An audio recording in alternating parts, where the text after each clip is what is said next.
This November 20th, 2023 regular Medicine Hat City Council meeting is called to order at 6:30 p.m. I will begin with our land acknowledgement. The City of Medicine Hat acknowledges that we live and work on treaty territory. The city pays respect to all Indigenous peoples and honors their past, present, and future. We recognize and respect their cultural heritages and relationships to the land. We will now have a moment for prayer or reflection.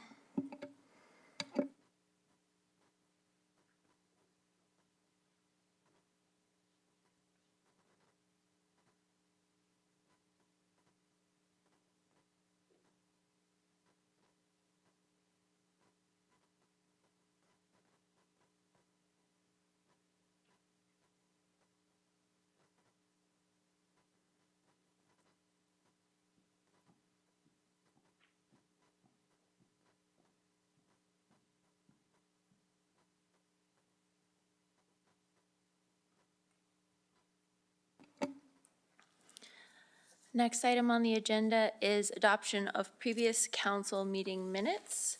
We have the regular meeting of City Council dated September 6, 2023. November 6, 2023. Thank you. Are there any errors or omissions? Seeing none, council adopts the minutes of the November 6, 2023 regular City Council meeting as presented.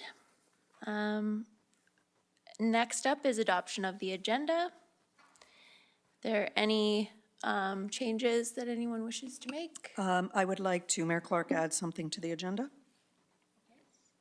Discussion over closed meetings, please. I believe that's already coming to council. I think when I talked to administration, that was supposed to come to, we were supposed to do that today. City Manager, could you clarify?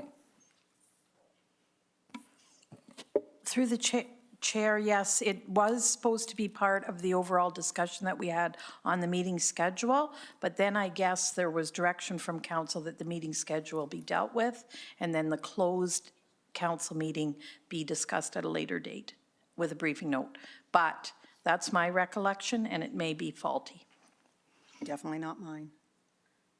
So, Okay, so you have requested that Thank the you. item be added. Do we have a seconder? I'll second that motion. Okay, we'll vote on the addition of the agenda item.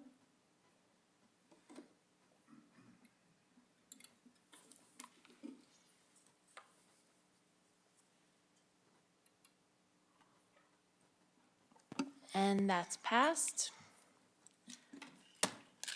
So is there any other additions?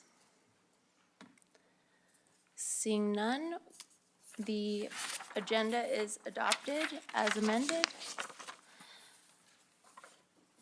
Now we have council announcements. Are there any councilor announcements? Councilor Robbins? Thank you, and through the chair, I did check with our city clerk earlier if this was the appropriate time for me to add these, not adding them to the agenda, but giving notice of two motions that I plan to make at a future meeting. I'm going to suggest a meeting perhaps in January because we're pretty occupied with other things in December. So the two notices I would like to give council today is one, I will make a motion to direct city administration to prepare a capital project grant program for nonprofit agencies and to create eligibility criteria for council's review with recommendations about different options for the amount of grant money dedicated to the program. And the second notice I would like to give is a motion to direct city administration to prepare a downtown enhancement grant program and criteria for council's review for downtown businesses, which could provide funding for extra security and cleaning measures, which may include cameras, motion detector lights, and enhanced cleaning of properties.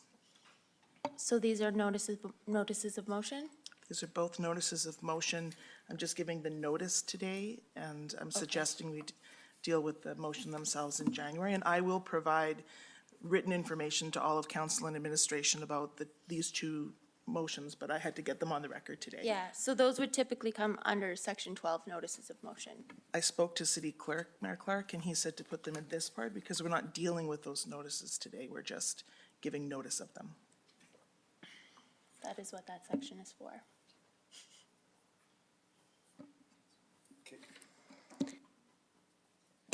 Okay. Consent agenda. Is there anything that anyone would like to pull from the consent agenda for discussion?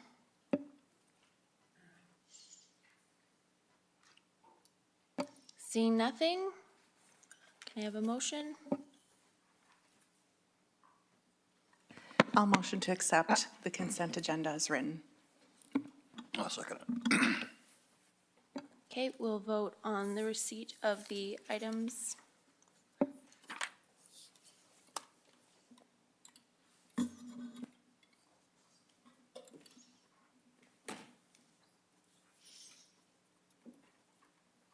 That's unanimous, and council adopts the consent agenda items as presented.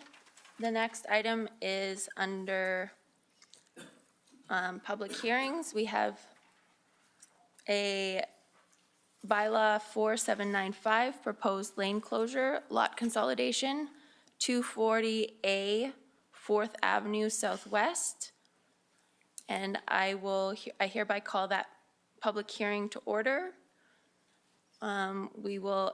Administration will have an opportunity to introduce the item, and that will be followed by an opportunity for the public. Who do we have here with us to introduce the item? I can speak to that, Your Worship. This is an unimproved laneway that's been maintained as part of a residential lot, and we've been approached by the owner of that residence to purchase the property. The purchaser is paying market value and all associated costs associated with incorporating that into their residential lot. And I have Kim Turton, Real Estate Specialist, here to address any questions that may arise.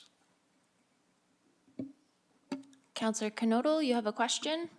Yes, thank you, Mayor Clark. My question, through the chair to whoever would like to answer it, likely Acting Managing Director Redden, is I'm curious what year it was decided to turn the lane into this piece of grass, or like this chunk of land that is not the lane anymore. And why was that decision made as a result of it being a lane that came through a school ground into slow traffic? Through the chair to Councillor Knodel, this was never a laneway. It's unimproved. So historically, it was just maintained as part of the adjacent property owner. Their access doesn't go anywhere or is unutilized. Does that answer your question? Through the chair, yes, thank you. It was a curiosity question more than anything. I was just curious about the functionality of the space in the past. Thank you. Councillor Hirsch? Through the chair, with this addition on this lot, effectively makes the property line right to the neighborhood's fence.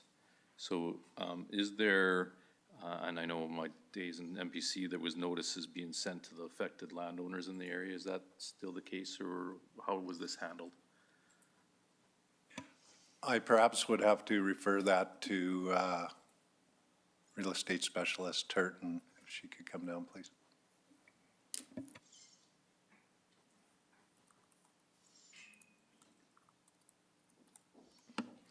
Because specifically, it looks like there's 4 lots in question, lot 11, 12, 13, 14, that will be immediately neighbored to the new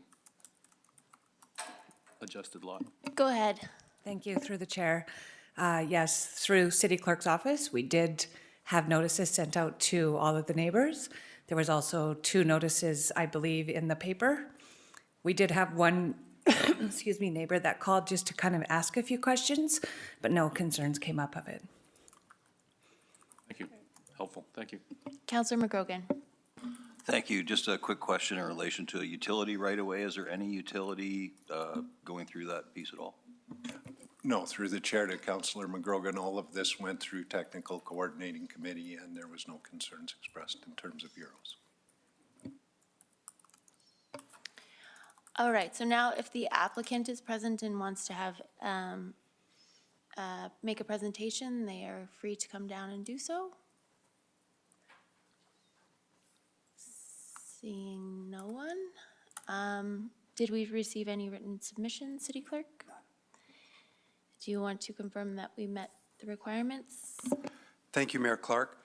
So the notification report for bylaw 4795, the proposed lane closure and lot consolidation for the address 240A 4th Avenue Southwest is that public notice of the road closure bylaw 4795 was published in the Medicine Hat News on Saturday, November 4th, 2023, and Saturday, November 11th, 2023. A notification letter related to the subject direct control development permit application was mailed to 9 adjacent and abutting vicinity property owners on November 6, 2023. No written submissions were received. Thank you. Welcome. Now, if there's anyone in the gallery that would like to come down and speak for or against the bylaw, please come down to the podium and state your name.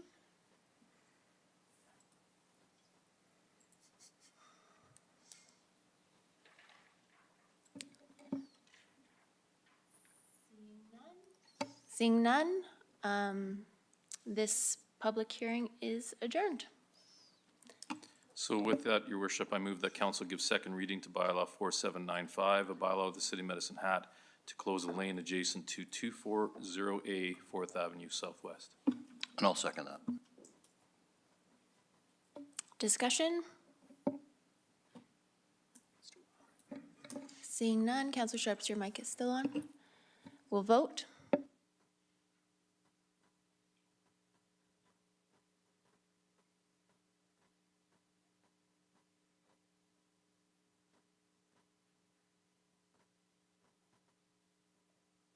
That's unanimous. At this time, Your Worship, I move that council gives third and final reading to bylaw 4795. I'll second. Discussion? Seeing none, we'll vote on the motion.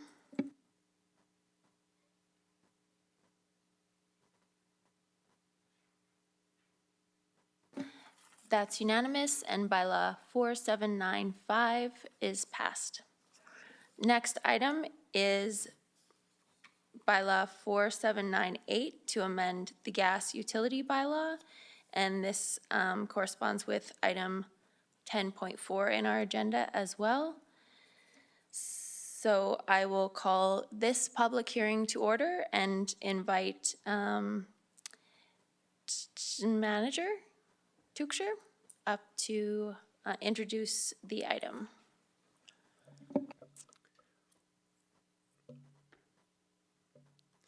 Good evening. Tonight we are looking at an amendment for the natural gas utility bylaw. The purpose of this amendment is to adjust the natural gas retail offerings. This amendment proposes one interim default rate based on the cost of gas that it costs us to procure the gas in the market. Under this proposed bylaw, customers have 30 days from January 1st to February 1st to opt back into their contract that they had previously signed and take that contract until expiry, and then they would go back on to, or then they would go on to this new default rate. Under this bylaw amendment, the gas rate would change monthly, unlike the previous electric bylaw where we were changing it quarterly. This one would be adjusted monthly. And that's all I got. Okay, thank you. Councillor Knodel. Thank you, Mayor Clark, through the chair to Manager Tuchscherer. I just want to clarify that the purpose of this is to make an equivalent adjustment that was recently changed in electricity to the natural gas rates so that they both function in a similar way and that the consumer doesn't have to choose a contract. This is for the purpose of simplicity and based on council direction of what we're looking for the community. I'm just making sure that is the case. Correct, and just one point of clarity, natural gas is a little bit different than electric where we produce our electric. On the natural gas side, our production has dwindled, so most of our natural gas that's consumed in the city is purchased. So that's why our cost to purchase the gas, so it is our cost, which is what we're paying for the commodity in the market. Councillor Dumanowski? Your Worship, to Manager Tuchel, thank you for the short but important presentation. As has already been indicated, we've given notice to the public that this would be forthcoming, and I think we'll mimic and to some extent what we've done on the electric side, and will be welcomed. I guess just briefly around the monthly change versus the quarterly. I believe I understand it, and I'm not just saying that, but can you help the public understand succinctly why we are looking to do that? I guess the only question or consideration in that would be with the quarterly, there is some anticipated planning on the part of the ratepayer to respond to an adjustment that may occur, albeit we've put bookend prices on that. There could be, and I'm not saying there will be, but there could be significant volatility within the gas market. So not trying to create any fear, but can you just speak to the necessity, I suppose, to go monthly versus quarterly because of that and other reasons? Yeah, just probably similar to the previous answer, we are actually purchasing this gas in the market, and every month, especially obviously natural gas in the winter, that's typically when you see higher prices. So we will be looking at a procurement strategy for this gas similar to what other market participants do in the market, similar RO participants.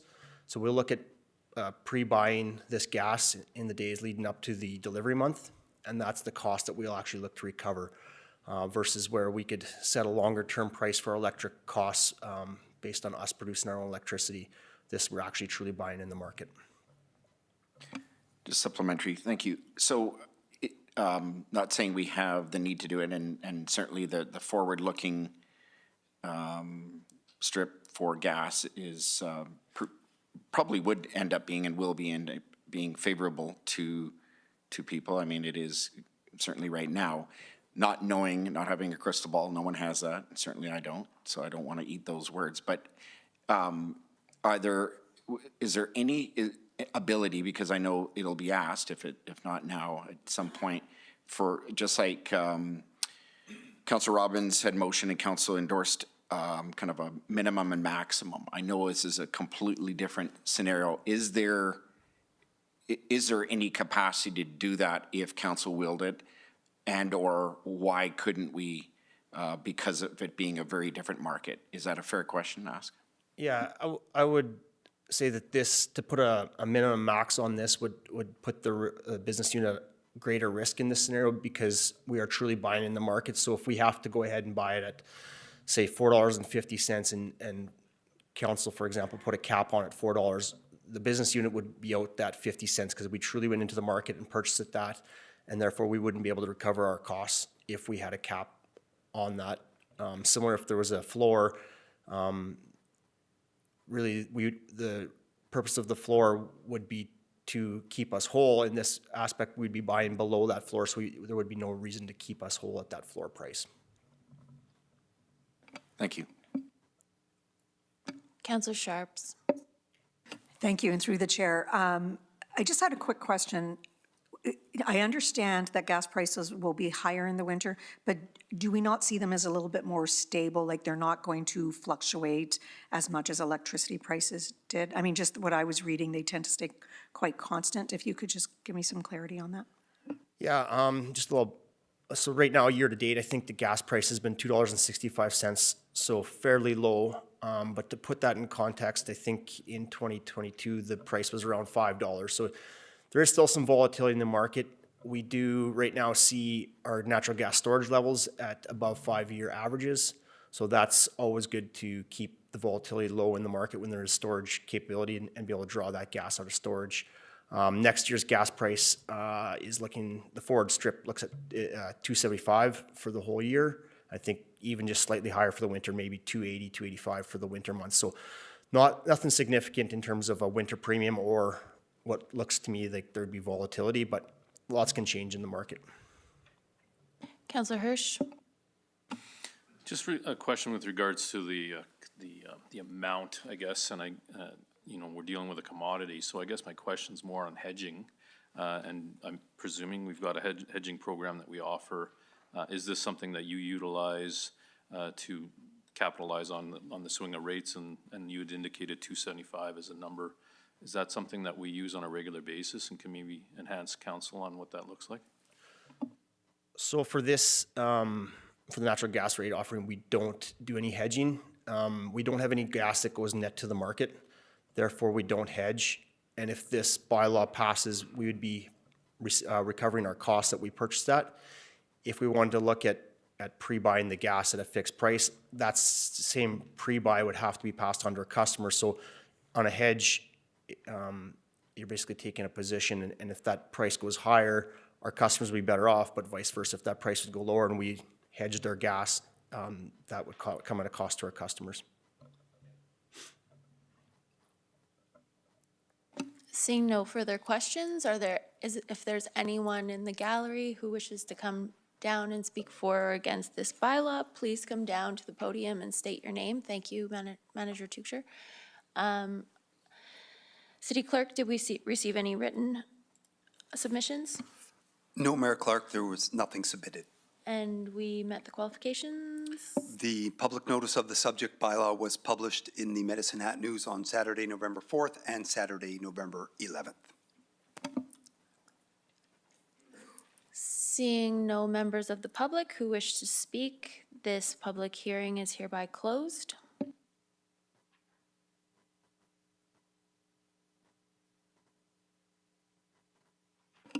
Darren, were you going to move that? Are we moving it right now, or are we I waiting? think so. Because I thought, okay, well, at this Oh, point. that's a fair point. It is scheduled for later in the agenda. Thanks. So we'll move new business, 10.1, move to new business, 10.1. The 2024 budget update, introductory presentation.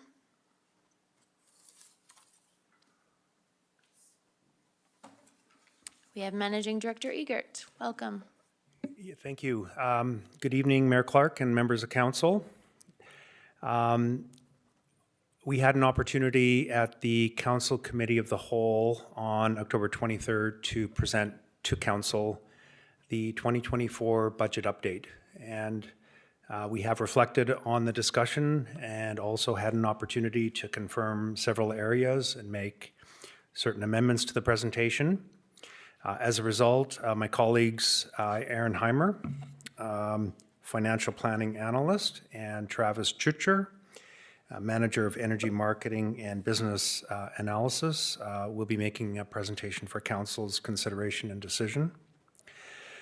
So before I invite them up to the podium, from a municipal perspective, in addition to the $1 million of items approved by council during the year 2023. This presentation for the 2024 budget update now reduces the budget gap by $800,000. From a commodity basis, there are no changes to what you saw at the Council Committee of the Whole. I do want to say that the 2024 budget update continues the effort to advance Council's strategic objectives, which Council approved last year, and I just want to highlight them quickly. Number one is to reflect and advance Council's strategic priorities. Number two is to preserve the high quality of municipal and utility services that are received by the residents of Medicine Hat. Number three, to provide competitive property tax and utilities. Number four, to balance financial sustainability while maintaining organizational health. As I mentioned, the recommended changes to the 2024 budget update from a municipal perspective maintains our current municipal net budget gap at 6.2 million, which is $200,000 approximately higher than what was initially approved for 2024 at 6 million. Lastly, I do want to express my thanks to those that were involved in putting this presentation together. And as you can imagine, any budget or budget update does require some work and analysis. So there's many people behind the scenes that also contributed to this presentation. Mayor Clark, without further ado, if I could pass it on to my colleague Aaron Heimer. Welcome. Yes, of course.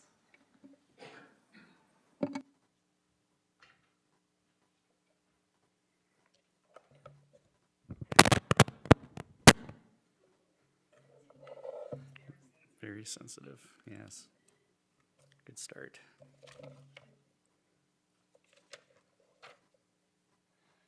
Okay, well, thank you very much for allowing me to be here today to present the 2024 budget update. As Managing Director Eggert had pointed out, the key points that we want to take away from today's 24 budget update are that the budget update that we'll be presenting today maintains, for the most part, the key budget assumptions. They remain largely unchanged from the original budget. This continues to achieve the broad objectives that were set last year, which includes reflecting and advancing Council's strategic priorities, preserving the high quality of municipal and utility services valued by residents, to provide competitive property taxes and utilities, and to balance financial sustainability while maintaining organizational health. This budget update reflects a reduction from the current state of the 2024 budget by 0.8 million and reflects the current environment, persistently stubborn high inflation, volatile commodities, and a revised organizational structure. And finally, this budget update supports a financially sustainable and livable community. In today's presentation, I'm going to start by taking you through the changes that have happened to date, things that have happened throughout the year of 2023 that have changed since the budget was passed in December of 2022 for, we're talking about 2024 changes. And then from there, we'll jump into the proposed changes themselves, starting with the fiscal target impact, and then moving into the details, including municipal operating budget, municipal and utility capital budgets. And then I'll pass it over to my colleague, Travis Tuchner, who will bring us through the commodities operating budget and commodities capital budget. Today, we are recommending to Council that the 2024 budget, that we update management assumptions for significant changes. Why do we do this? Well, we primarily do this because things change throughout the year. And we want to have a budget that accurately reflects the current state of our municipality so that it can be used appropriately as a financial control tool for accountability. The things that we're looking to change here are changes to our revenue assumptions for market condition changes, major things that impact the corporation, such as corporate restructuring and union settlements, and budget oversights or changes in estimates. And just to provide a little bit of context, in previous budget cycles, last budget cycle, we had a 4-year budget cycle. This year, we're looking at a 2-year budget cycle. So in previous years, we would have done a more comprehensive budget update. What we're looking to do here is just kind of reach for those low-hanging fruits, because we know that in the following year, we're going to be doing a full budget cycle once again. So we're looking to just capture those large rocks that need to move. The recommendation that we have for you today is to, through the administrative committee, that City Council approve the amended 2024 operating budgets, the amended 2024 capital and major operating expense budgets, and the amended 2023-2024 capital funding sources. So to begin, let's talk about where we have come to date. So represented up on the screen before you are the changes that have been made to the 2024 operating budget since the budget was approved in December of 2022. As a result of these changes that have taken place in regular council meetings, our budget is currently sitting at a budget gap of about $7 million. These items that are before you today are not the scope of today's debate. They're not the items that we will be discussing for recommendation. These are merely here to provide a background of where we've come to date. And up on the screen here, we have the 2023 capital budget. So again, these items aren't up for debate today, but it does provide a little bit of context as to the approvals that have gone through from council to this point in the year. And the numbers on the screen don't necessarily represent the context of the decisions and the necessity that each one of those brings. Each one of these items was deemed necessary by council, and some items, for example, like the fire engines, those items were fire engines that the city had intended to purchase that we decided to expedite into the 2023 budget as a way of saving money for the city. So just a word of caution when reading into those numbers. I will also mention as well that there was an additional item after this slide was put together on November 6th for $1 million for a food waste composting pilot project. So in total, the total approved capital budget amendments to date have been $14,177,485. Okay. So jumping into our fiscal targets for the city, we represent four major segments of the city: municipal, land, utilities, and commodities. The three for-profit business units are all measured using a fiscal target called EBITDA, which is earnings before interest, taxes, depreciation, and amortization. And the municipal is measured through something that we call the budget gap. And that budget gap is a representation essentially of our fiscal target for the Municipal Governing Act minus the amount that we provide to cover the budget and make it whole from our operating reserves. So what we're representing here is that there are proposed adjustments that will improve the city's municipal budget gap by $0.8 million or $762,000. No changes are being proposed for the land or utilities budgets, and the commodities budget is anticipated to increase by $26.6 million.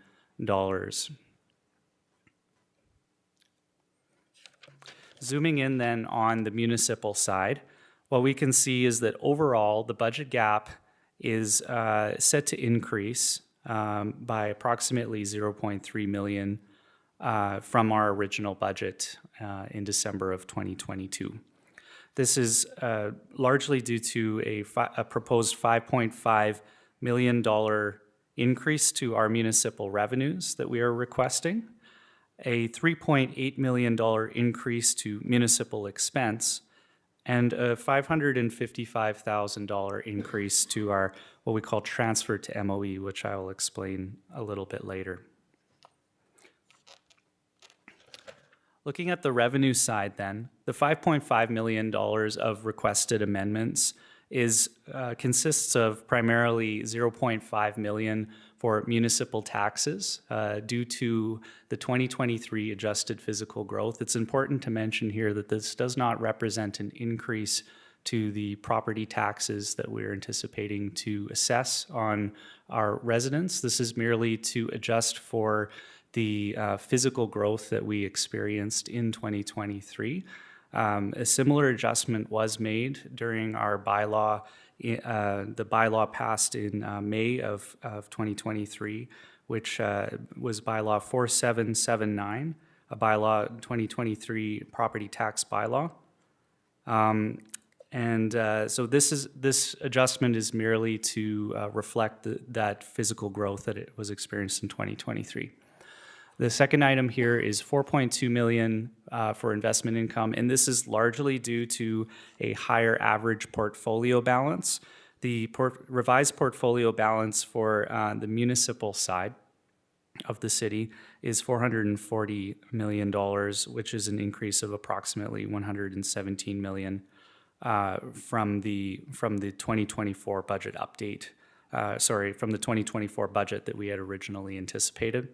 This is offset somewhat by increased management fees, which we'll see on the next slide. The next item here is 0.6 million for government grants. The major item here in the government grants is the MSI operating. This is a provincial funding source that we receive. That is anticipated to double, increase to $417,000. And that makes up the majority here. The rest of the increases that you see on the screen represents a number of various minor granting adjustments that we're proposing. And the final item is 0.2 million for other minor adjustments. On the municipal expense side, we're proposing a 4.2 million increase to expense. This is primarily due to a $1.9 million increase to salaries and wages. This consists of a $0.4 million increase to wages as a result of the corporate restructuring, 0.7 million for police as a result of adjusting the police budget to reflect the currently settled Medicine Hat Police Association agreement. There's a $0.5 million increase to capture a number of temporary wage FTE hours that were missed essentially in the 2023 budget exercise. And then a $0.3 million increase as a result of an HR recommended change to our city employee benefit plan. In addition, we have a $0.4 million increase to grants and other transfers. And this is primarily due to the request from the library. And I will ask that if there are any questions related to the increase for the library, I believe that the library will be coming down to give their presentation in short order, and we'll be happy to answer any questions related to their ask. And the final item here is 0.4 million for other operating expenses and other minor adjustments, primarily due to higher grants in lieu cancellation. And so as we increase our property taxes, the offset to that is something that we call grants in lieu cancellation. And what that represents is a portion of property taxes that the province of Alberta does not pay for the properties that they own within city limits. The screen that you see up here represents what our 2024 budget key assumptions were and where we've landed with the 2024 budget update. For what you can see, things have largely remained the same across the board. I will mention that the property tax revenue that you see up on the screen represents a 4% rate increase and a 1% assessment to growth, which equals a total of 5%. And as you can see, between the 2024 budget that was approved in December of 22 and what we are representing here, there is no change that we are proposing to the property tax rates. The only items on the list that have some minor adjustments are our annual investment returns, which are reduced to 4.46 from 4.58. And this is largely due to conservatism, due to higher interest rates, the inflation, global instability, and the anticipation or the risk of recession. And so the other item here is the benefit rate, which is increasing slightly as a result of that $0.3 million adjustment that we showed on the previous slide. The municipal consent and access fee, again, remains at zero change from the 2024 budget.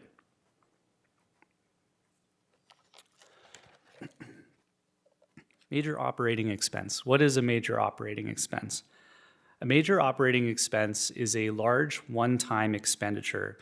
It is operating in nature, but due to its large size, it could span over multiple years. And a typical operating budget expires at the end of the year in which it has been approved. So instead of treating these large programs or large, operating expenditures, one-time operating expenditures, as an annual item, we treat it more like capital.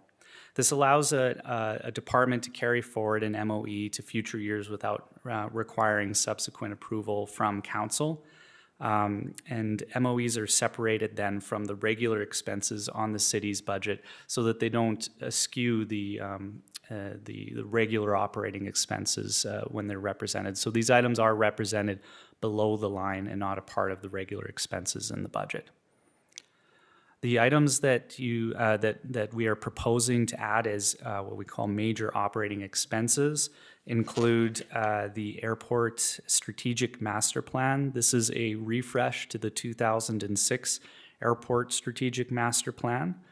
And the other item that we have on here is $305,000 for the Facilities to the Future project. This is to fund market research and an initial study. Any future projects, capital projects that come from that study will be brought back to council for approval.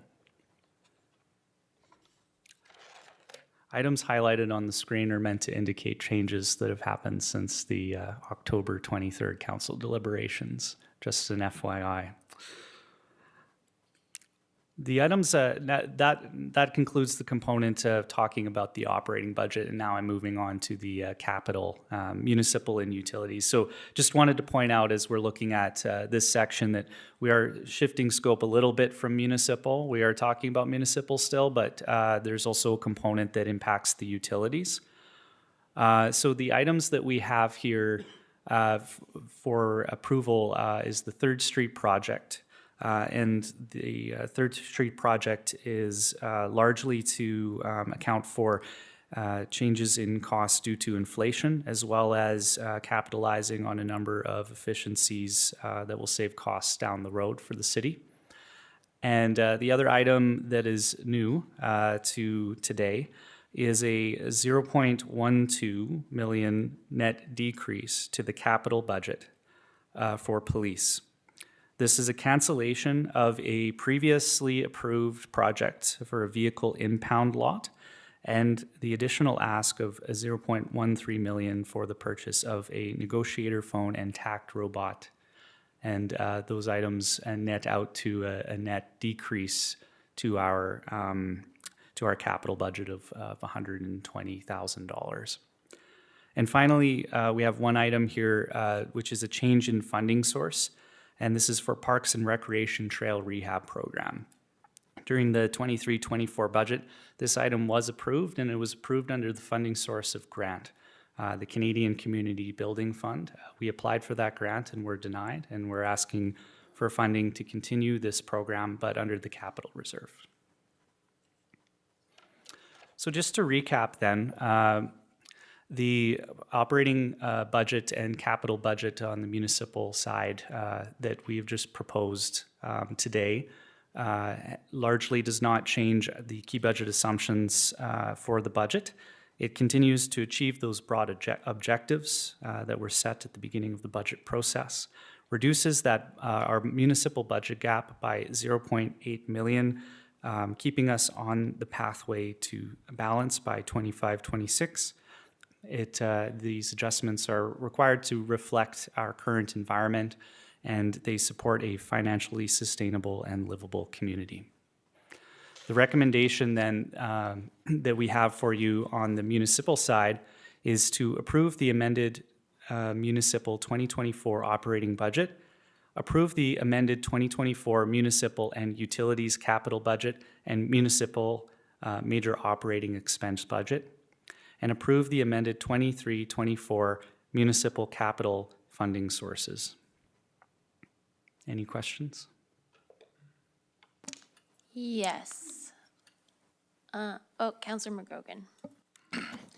Thank you. I just want to start out by saying I regret that I missed the council meeting of the whole. I had a family engagement that I couldn't get away from. So some of my questions and comments might be, I've already been there and done this, but thank you for the presentation. It was very helpful and actually stroked a couple of my questions off because you explained it very well. So I thank you for that. One thing that I just, I guess more of a comment than a question, is the council approved changes to the 23 capital budget. Just for the clarity, I guess, for those sitting in the audience and maybe at home watching this entertaining event, a lot of these projects that are on here, I just want to say, are money in, money out. And I think, I know that staff understands that, but I think of the $1 million that we just added, 500,000 is going to be grant money. So I think of the alert office expansion, money in, money out. So I just want to make that clear. I'm not asking you the question. I'm just stating that fact. Maybe I'm a little defensive. I don't know. Must be it. I just want to go to corporate restructure. And again, I think it's just clarity for those that may be sitting at home or up in the audience watching.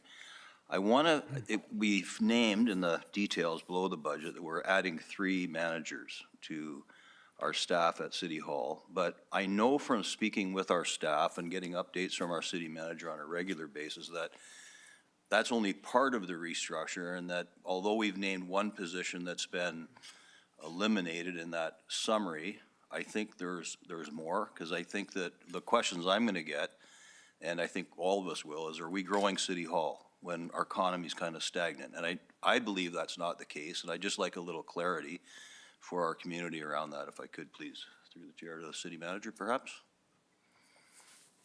Thank you, through the chair. We've been working really hard for the past 9 months, 10 months, I guess, with the new HR director, and we've been looking at the whole organizational structure with the executive team and the senior leadership team. So to answer your question, no, we aren't growing City Hall. Yes, there are 3 positions that were approved by council in the corporate restructure. We have a unique system here that we come to council and we ask for PEPs, which should be called FTEs, but that's just a vernacular.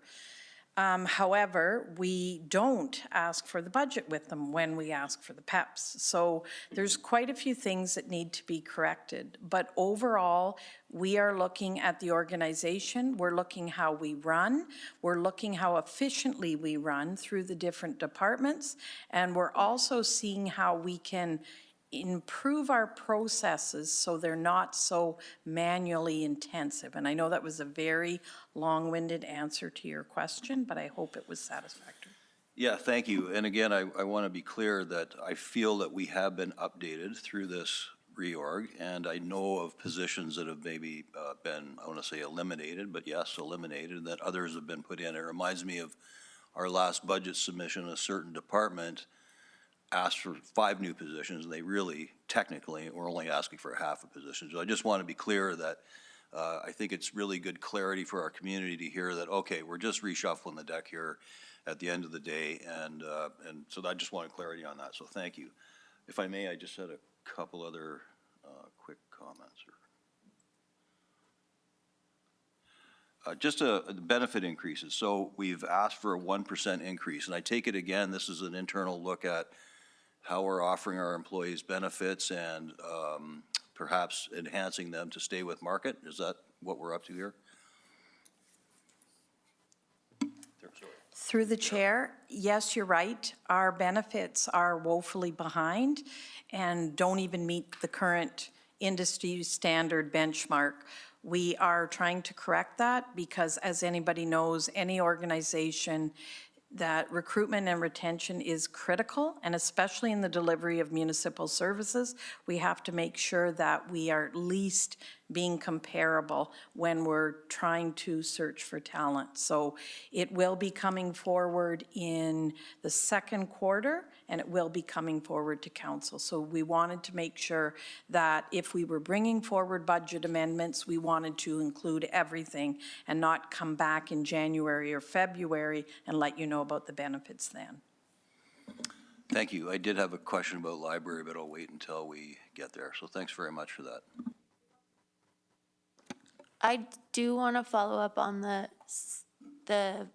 reorg salary adjustments, page 91 of the agenda. So though 4 positions listed there are not a complete listing of what has been added and what has been removed since like the last budget was approved, I'm just wondering why not, and can I have that, please? Because it seems like there's quite a few things missing from that 4-person or 4-position list. Like, I would like to see what all the other positions added, what all the positions are removed to get to that $0.5 million number, or whatever that number is. I'm not really sure why this particular one is limited to those 4 positions, but I'm struggling to understand what are all the positions that have been removed and added. Through the chair to Mayor Clark. I'll perhaps pass that one over to Managing Director Eggert, but for the purposes of the budget update in and of itself, our purpose is to justify the ask for additional budget. So the purpose of this exercise was not to kind of reinstitute what was approved through the previous corporate restructure. So I might ask for more clarification on the ask. Sorry, not just the restructure, the entire year. So we have 4 positions listed here. I don't think maybe they were all from the restructure, I don't think so, but just like over the course of the last year, what do our positions look like? We removed, say, 10 and added 13, or I would like to know what that actually looks like. Go ahead. Through the chair, we don't have that information in the presentation, but you're correct, there have been changes throughout the year, including what was brought forward on August the 21st to council as part of the restructuring. So Mayor Clark, we can certainly gather that information and get you some information. Yep. So why were these 4 positions selected? And yes, I would like that information, so I appreciate you providing it. Why were these 4 positions selected for this presentation? I can perhaps speak to that one. The 4 positions that are showing on here are being represented because they are net new positions that were created. For example, the Director of Municipal Works, the previous organizational structure, there was one director who was overseeing city assets, which was Municipal Works, Airport, and then our environmental utilities. City assets was combined with components of the Medicine Hat, the power and water facility, but essentially the water and wastewater treatment component. And the combination of those, it was felt was too much to put under one director, so there was an additional director position that was created. And then the other 2 positions, Manager of Enterprise Risk and the Manager of Asset Management, were created. Those are new positions, net new positions within the organization. And then you have one that was removed that is not there were other positions that were removed. I'm just wondering how you arrived at that. Yeah, for sure. Yeah, you're right. I believe it was the Chief of Staff position that was removed, and that's the one that is represented in the chart. The other ones that are not being represented here, they're the PEP or the FTE, as well as the budget, had been repurposed to other areas within the organization. Okay, so that is something that I would like included, because I that's a bit of a tricky thing we discussed. It's sort of hard to understand, I think, from the last budget where these PEPs are funded and just kind of out there, and they can be used for any position. Go ahead. Through the chair, thank you, Mayor Clark, for your question. And we are working with the new HR director, and I guess I shouldn't say that she's been here 6 months now, but the PEP structure is very different to anything I've seen, she's seen, and the way that we have to realign the PEP structure is something that is at the top of our priority list. But to answer your question, I do think it would be helpful for council to be able to see the whole structure, and we will make sure you get that.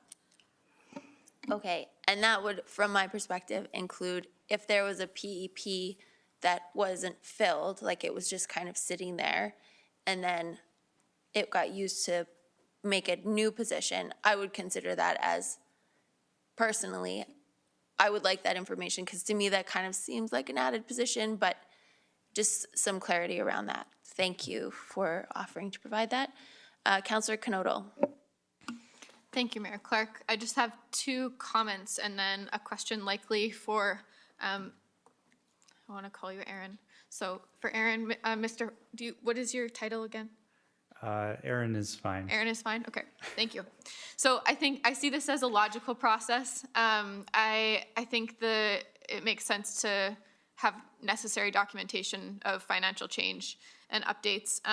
I wanted to make a comment regarding the police department for their pragmatism in regards to reevaluating a previously budgeted project and changing gears to prioritize currently a greater need. So I think often when funds are awarded, it can be easy to spend as intended because it's just easier. So going ahead and making a request for change is something I think that should be noticed.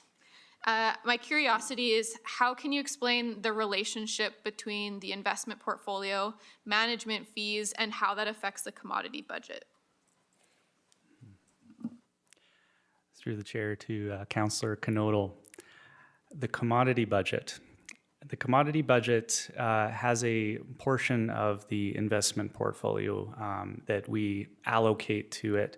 The purpose of that portion of the investment portfolio is to recognize some of the costs related to decommissioning and depletion of our assets.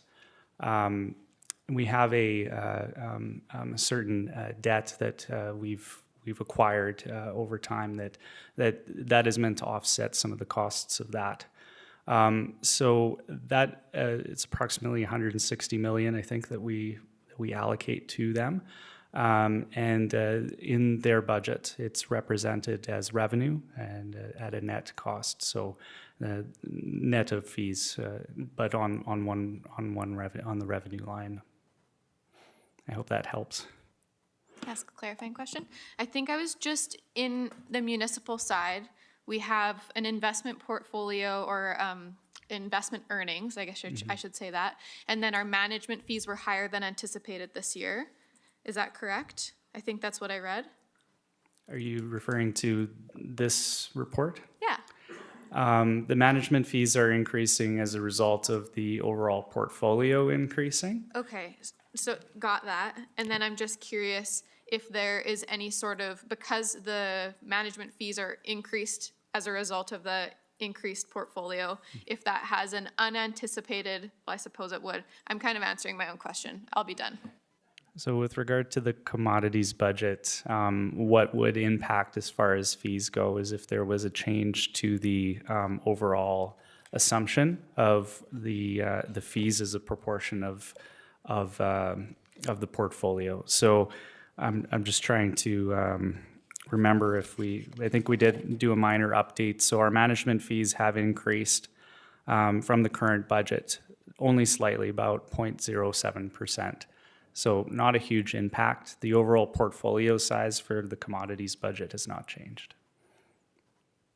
Councillor Sharps. Thank you, and through the chair, I actually have two very quick questions, one for the city manager and then one for you, Aaron. City Manager, is it possible by the next cycle budget year, we can really get these verbiages corrected between FTEs and PEPs? And it would be nice to be aligned into this century. Yes. Thank you. Through the chair, yes. Thank you. And Aaron, I do have a question, and this is going to seem very basic, and it is, because it is basic. So the city is wanting more money for a budget. My question is, we made a boatload of money off utilities. The question is going to be out there, why can't we take from this and fund this? That's my question. That's it. Easy. Go ahead. Thank you through the chair to Councillor Sharps. That's not an easy question. But it's true that oil and gas revenues have been good for the city and for quite some years. But oil and gas is risky, and earnings are volatile and can be sometimes unpredictable. Property taxes, by contrast, they grow slowly, they grow predictably. And when we're looking at our municipal budget, we're looking not just at our current state, but we're looking at long-term. We're looking at what funding do we need in the long term to be able to sustain the city? Because the city is not going to be here. It's going to be here for 5, 10, 30, 50, 100 years, hopefully. And we need to be able to sustain that in the long run. Property taxes, which is more that municipal side, are more reliable. They're more stable, even though they grow at a slower rate. And so it's a much preferred source for a city that has sustained costs year after year. So we are looking at that kind of overall picture and looking at what we need to do. And property taxes aren't the kind of thing like a tap that you can turn on and off. It's something that it makes more sense to increase slowly over time, because if you take a year like now and decide that we're going to have no property tax increase, well, if we need that property tax increase 2-3 years from now, it's not like we can increase rates 10-20%, because that's going to hurt the taxpayer. And so it's more responsible to spread that out over time so that it's more stable, it's more predictable, it's more reliable for the taxpayer to be able to budget for that. So that's a long-winded answer to just say we try to keep these things separated in our minds, because commodities revenue this year was an outlier. It's not going to be something that we're anticipating every single year. In fact, next year, our earnings are anticipated to drop by 50% compared to our forecast for 2023. So it's not something that we can rely on the long term. And when we think about municipality, it's long term. May I follow up? So, thank you. I agree. We should be using this money carefully, but the community is going to say, well, yeah, and I kind of, have to agree with this. So we had a budget amount for this much growth, but we actually grew this much. Is there an argument to use the surplus or a portion of the surplus to offset some of these increases? Certainly, and we have seen that funding being used throughout the year. I think this council provided over $30 million worth of relief to taxpayers. However, it's more, with a one-time revenue, it makes more sense to spend that on one-time expenses as opposed to trying to offset ongoing expenses. Managing Director Egert. I'd just like to add, thank you, Aaron, through the chair, Councillor Sharps. So yes, we did see an increase not only in the balance, but also the investment income. And that portion that relates to municipal was in fact counted in this budget. What you may be referring to is the Heritage Fund. And we also are receiving an increased balance in the Heritage Fund. We have it in our plan for 25 and 26 to present to council options on what that endowment could be used for. I think it'd be a great strategic discussion that council could have or should have in terms of what would the endowment for this wonderful Heritage Saving Reserve be directed to. And I can imagine some very strategic things that the city could look at that I look forward to that during the presentation of the 25 and 26 budget.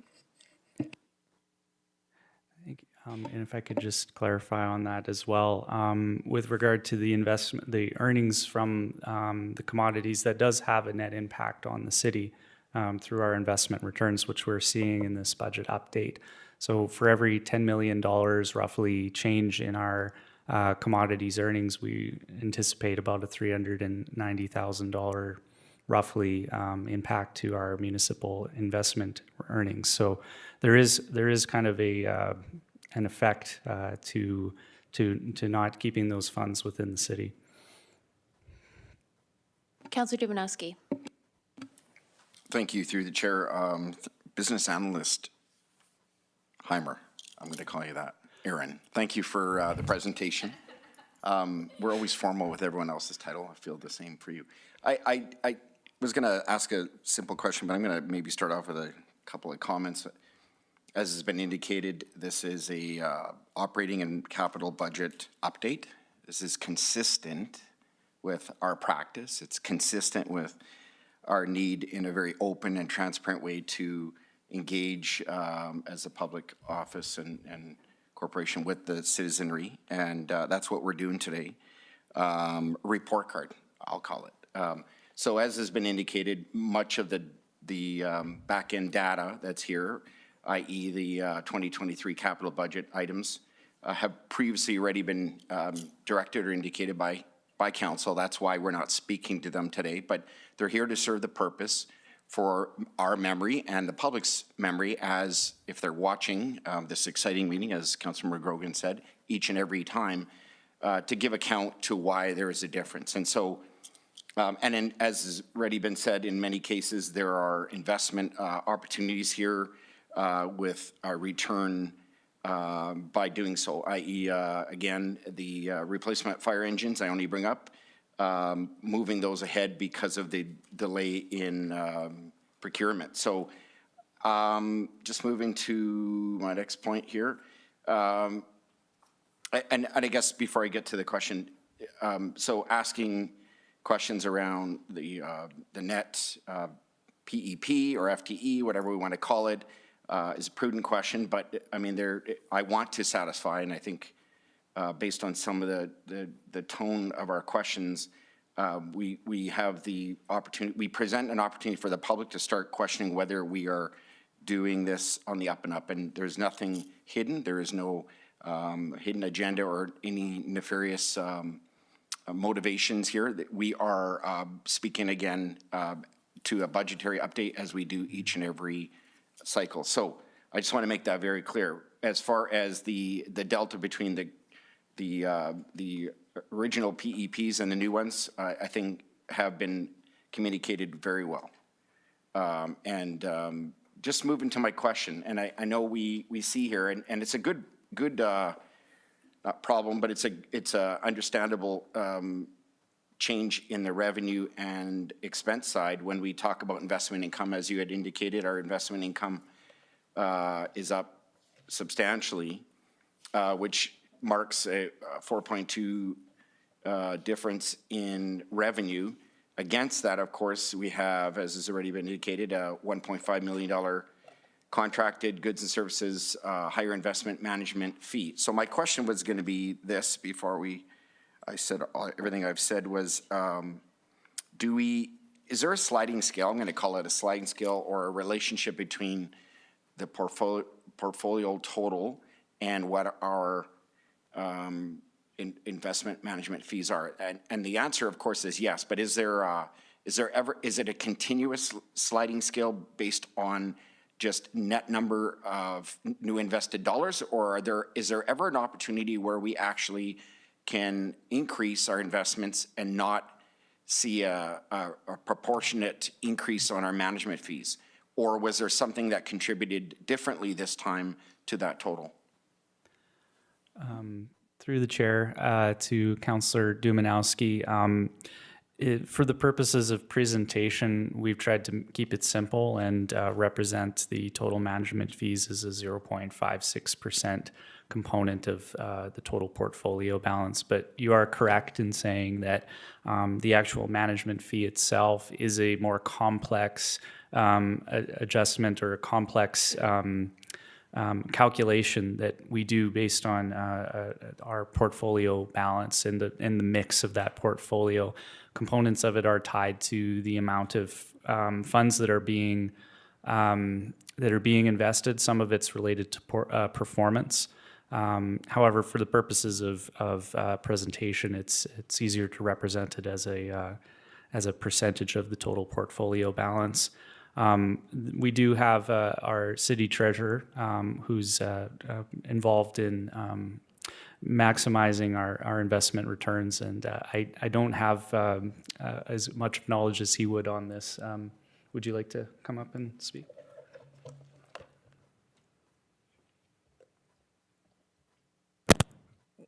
Good evening.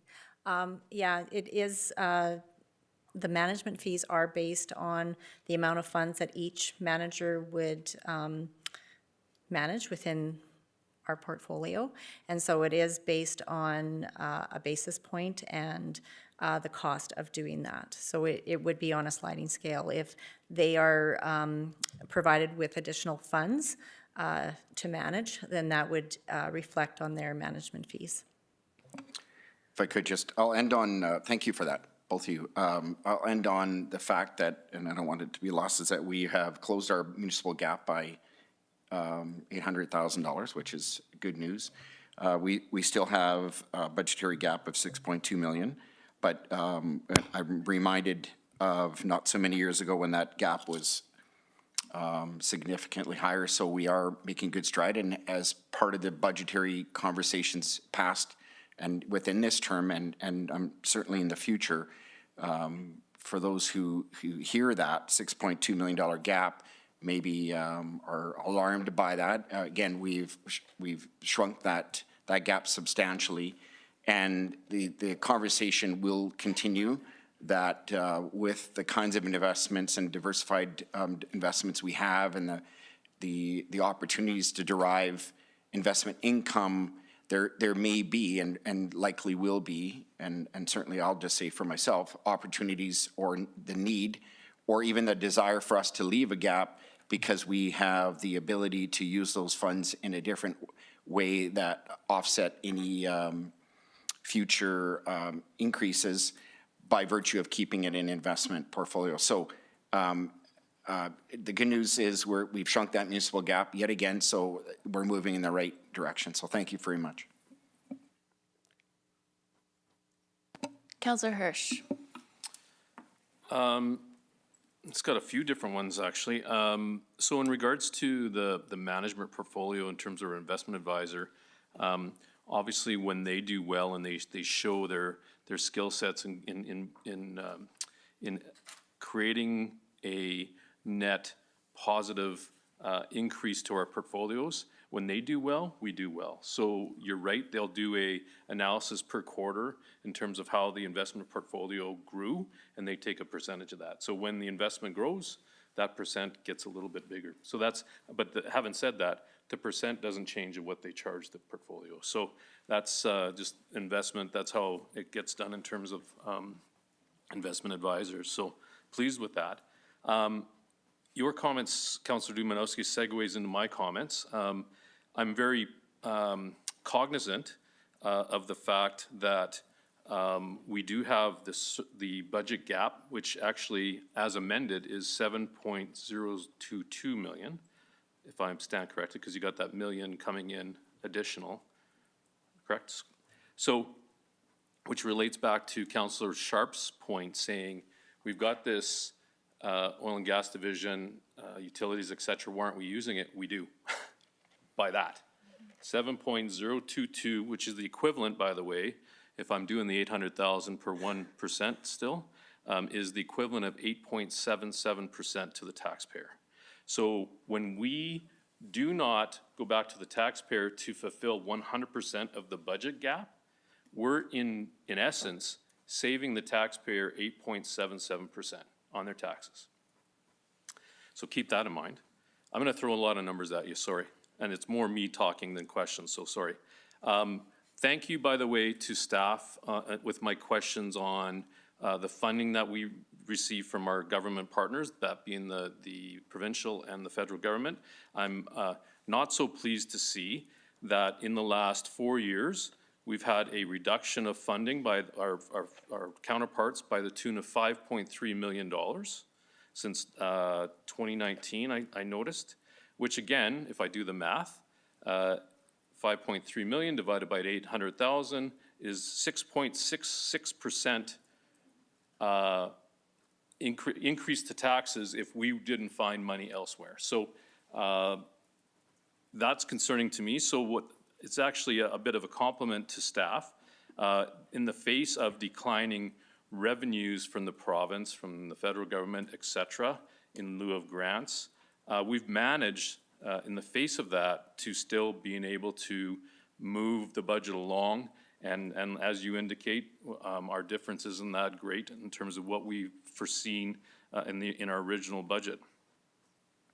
So that being said, the comment about the investment income, which again, I'm very pleased over the fact that going back to why aren't we using kind of the funds, we actually decided to create a legacy fund, the Heritage Trust Fund, from which the proceeds of that interest income comes back to us in the form of $4.2 million of investment income, which again, when you do the math, is 5.25% savings to the taxpayer.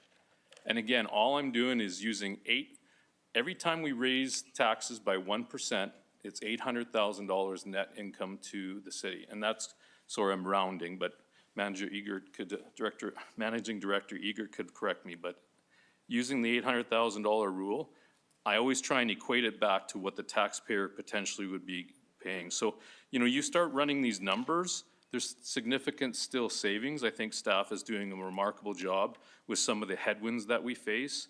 Lack of funding from MSI, now called LGFF. That's being reduced, so we're trying to make up. And that being said, I think there's been a good job being done here.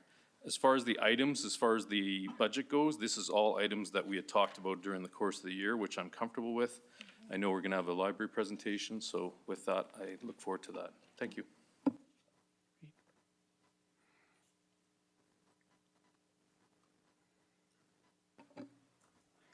Thank you. I'm not seeing a library presentation. Yeah, it's not on the agenda, but it's part of, that's part of the budget. City Manager Mitchell? Through the chair, I think they're just here if there's any questions, but I don't think they were an agenda item. You're correct. No. So do you want to ask your question about the library? Yeah, thank you. Through the chair, it obviously stands out quite significantly that there's a 16.5% increase ask, and it made me, of course, look into the details a little bit.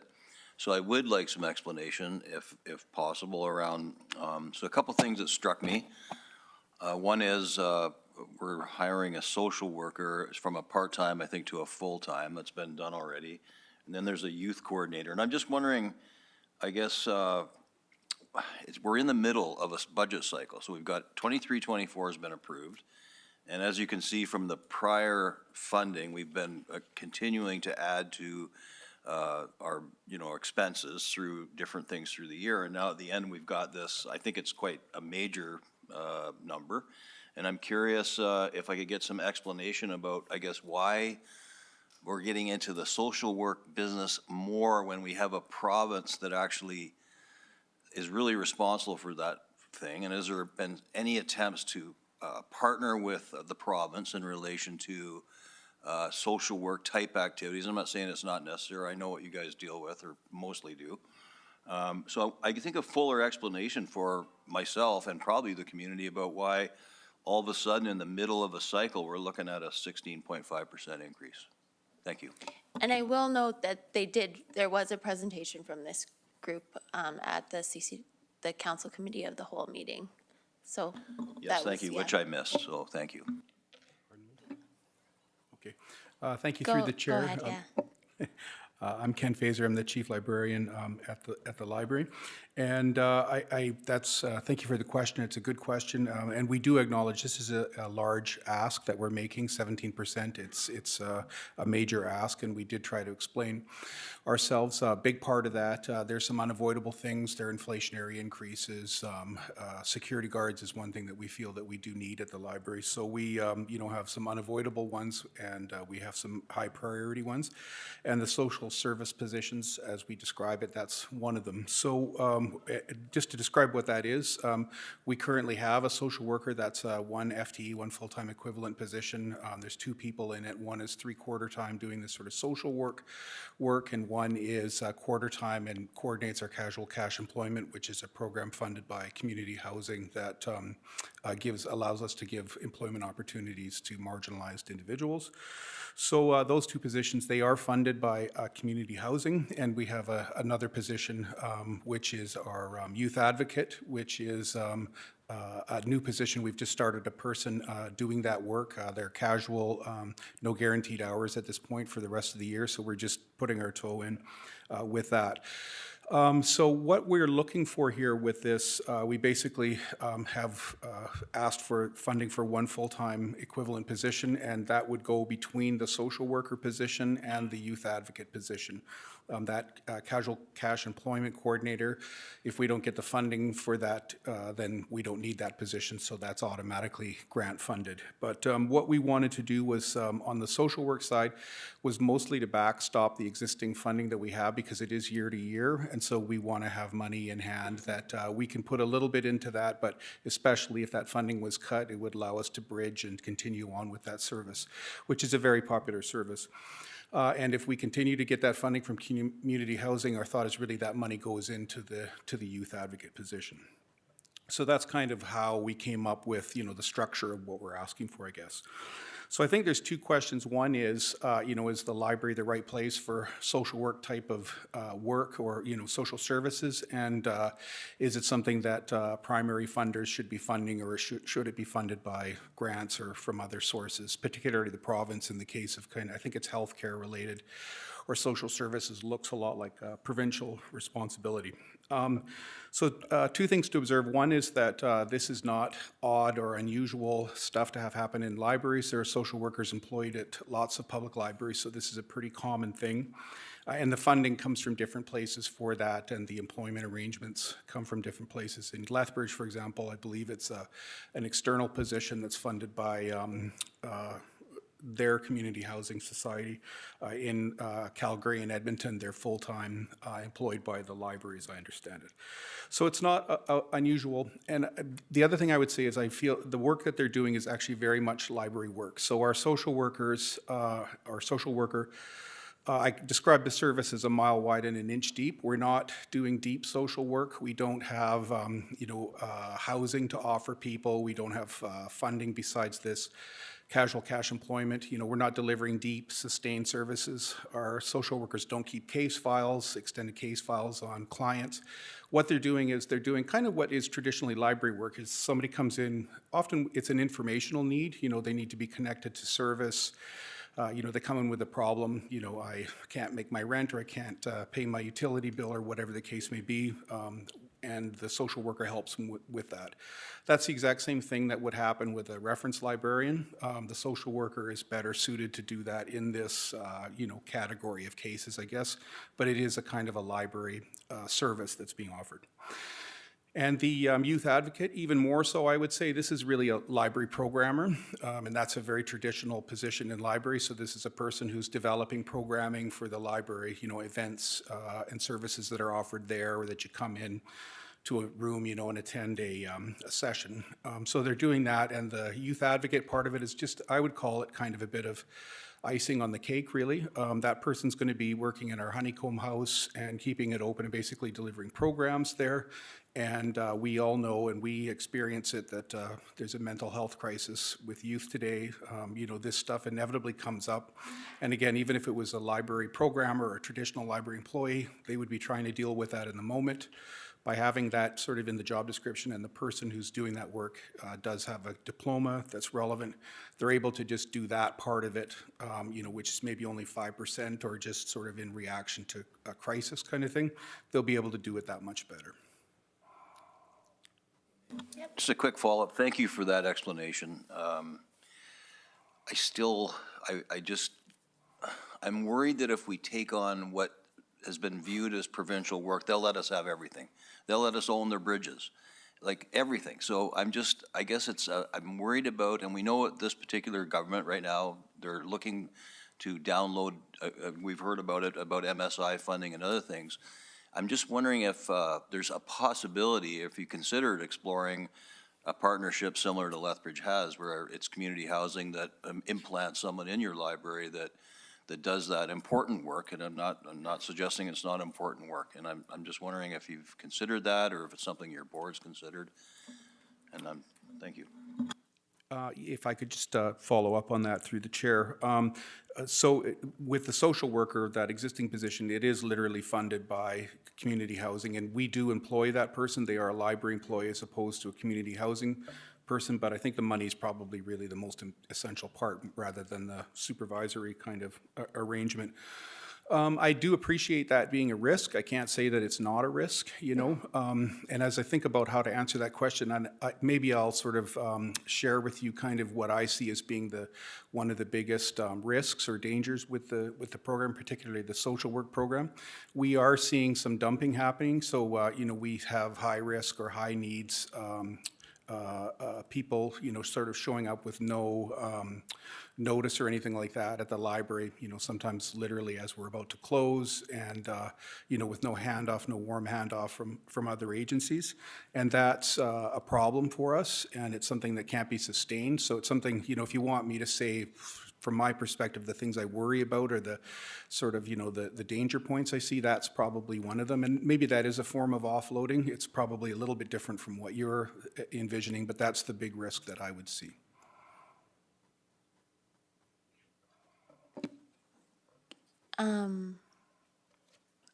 I think we have you up here.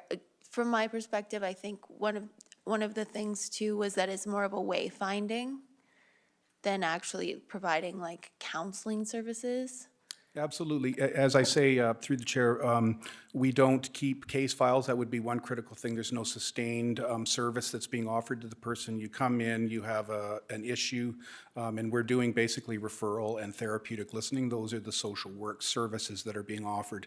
And again, that's not a whole lot different from what a librarian would do.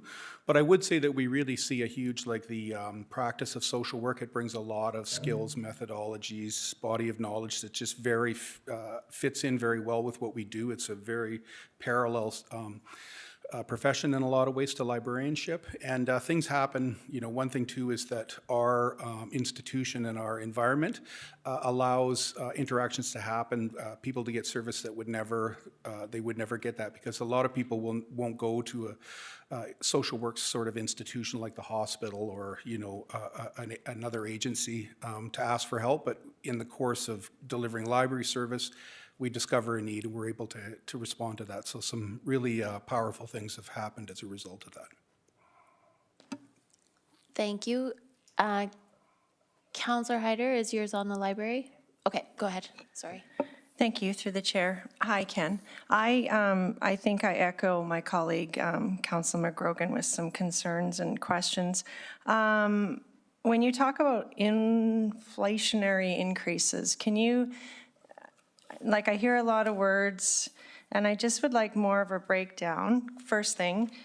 And are you asking for another social worker to be present, so 2 social workers, or are you asking for funding for your social worker that now is being funded by community housing?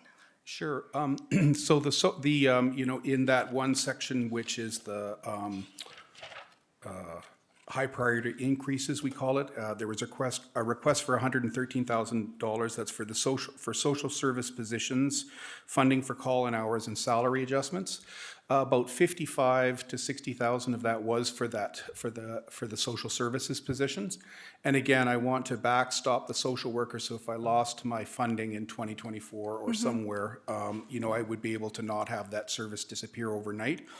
I don't expect that to happen. I don't see that as being a high risk. Everything we hear is that the funder's happy with what we're doing. So if that's not happening, then that money goes to this, mostly to the youth advocate position. Maybe we'll top up a little bit the social worker hours, but most of it would go to that youth advocate position, who again would be doing programming out of our new Honeycomb House space and other spaces in the library. So, study nights, Friday night lock-in parties, that kind of thing for youth. As far as that whole inflationary thing, I think you're referring to a slide that was in the original presentation, which was called Multi-Year Perspective. And just going back, 2018 was our high point in funding before financially fit restraint came into the picture. So we received $2,349,872 in that year, and that was cut in subsequent years. Our 2023 request, our 2024 request is about 11% over 2018. And when I talk about inflationary adjustments, I just went to the Bank of Canada website. I entered what we got in 2018, and said, what is that worth in 2023? The number came back, and it was below, that 2018 adjusted number, what we're asking for this year. So that's a kind of a hypothetical or but that's where I got that number. Quick follow-up. Can I ask, when did libraries become more of a social service hub? This is something that goes way back. I would argue it goes back to the formation of libraries. The whole, it's in the DNA of public libraries. Public libraries really got their big kick, beginning of the 20th century. Andrew Carnegie built a whole bunch of libraries. He built a library in Regina. It was knocked down by a cyclone 2 weeks later, and he built another one for them. There's libraries in Edmonton and Calgary. If you see an old-fashioned library, that's a Carnegie library.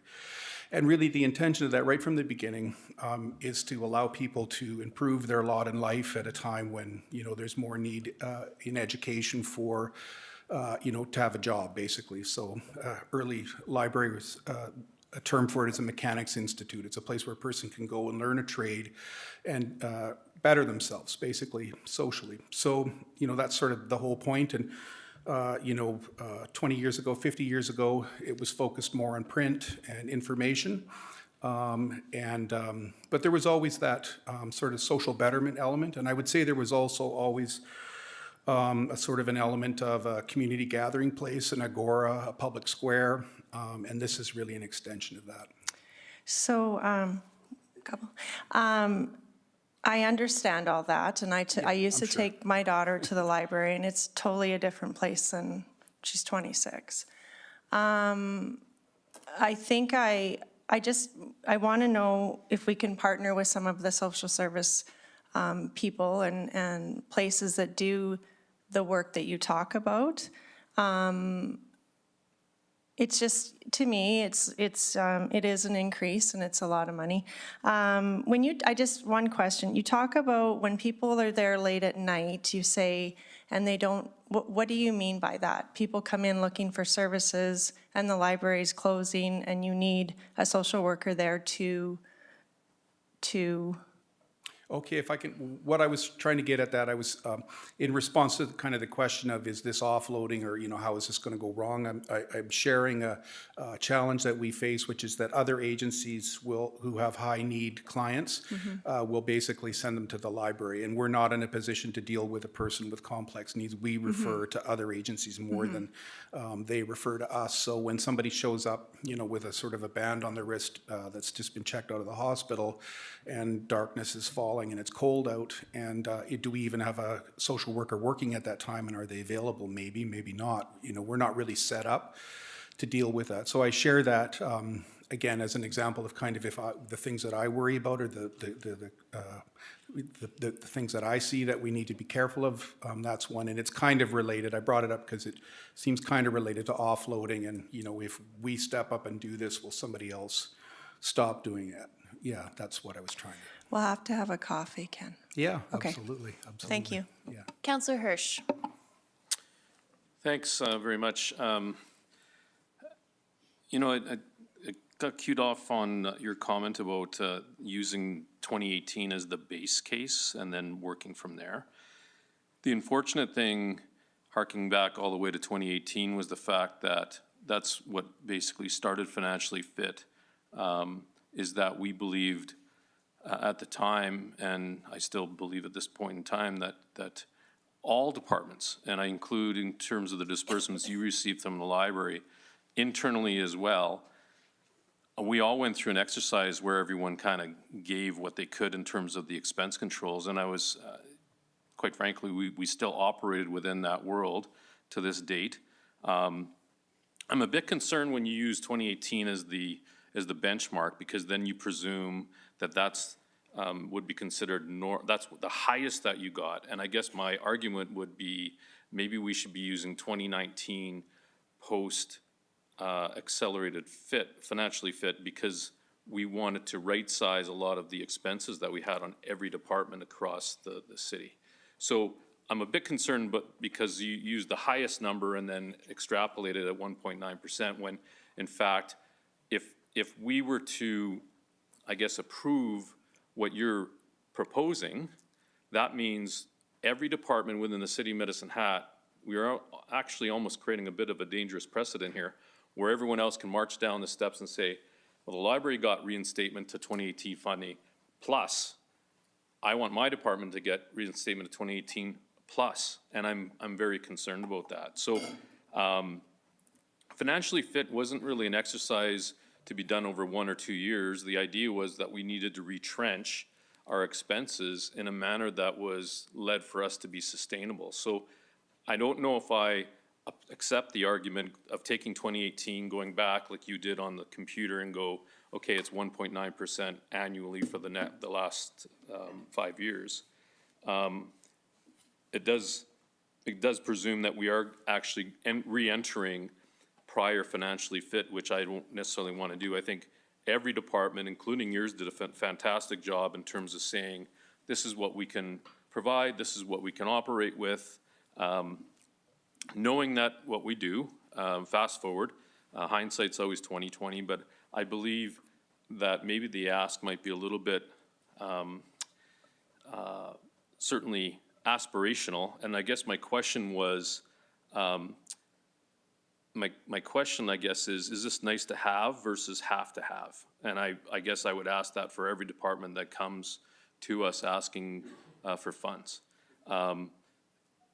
What I don't see, quite frankly, with the presentation, is this an all or none scenario, or is there a plan B? Is there any consideration for contracted work, just for us to measure the success? Because I don't see, you know, kind of when the library wins, this is what it's measured by. And I guess that's the question, is how do we measure the success of that investment, increase to the investment? Just there's a lot of things that come in my mind, and I want to be respectful, certainly of some of the social ills that you deal with, that's for sure. But I just want to be having a logical step-by-step in my mind saying, is there something that we can look at fragmenting out the ask a little bit that council consider as a plan B versus kind of the all or none scenario that we're in right now? Thank you. Through the chair, I would like to say that during Financially Fit, something that I observed was that everybody, you know, we were sort of all arm in arm and, you know, doing what we had to do. And I don't want to, I would never want to be in any kind of a, situation where I was trying to, get more for the library than other agencies or departments got. I think that this has to be collaborative, and I very much respect that council's dealing with a lot of requests, and you can't do everything that's being asked of you, and that's a very valid and normal process. So, yeah, I don't want to sort of position, and if you question that whole 2018 analysis, that's one way of looking at the numbers, and I do understand what you're saying, that you can't pick a high, watermark, and sort of that's always going to be the way, and sort of whipsaw funding up using that. Point taken. Just in terms of the prioritizing, if there's a way that you're able to reference the presentation that we did at the Council of the Whole meeting, we did structure this ask. Just a second, I think Rondi can put it up on the screen, if that's helpful to you. Perfect. Just if you look, there are 3 categories of ask, I guess, basically. So of that large ask, and again, we acknowledge it's a big ask. We have a first section, which is what we're calling unavoidable increases, and these are known inflationary costs. For example, our utilities, our city services, we've been told, the grounds maintenance and the building maintenance are increasing by this amount. We just settled our collective bargaining at the same rates that the city settled with outside and inside workers. So those are unavoidable costs, and the total of those is $162,690.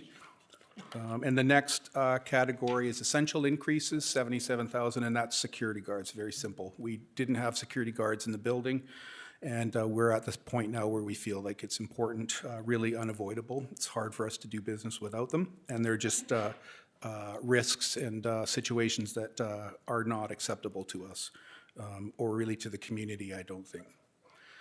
And then high priority increases, the next slide. This is the discretionary one in my mind.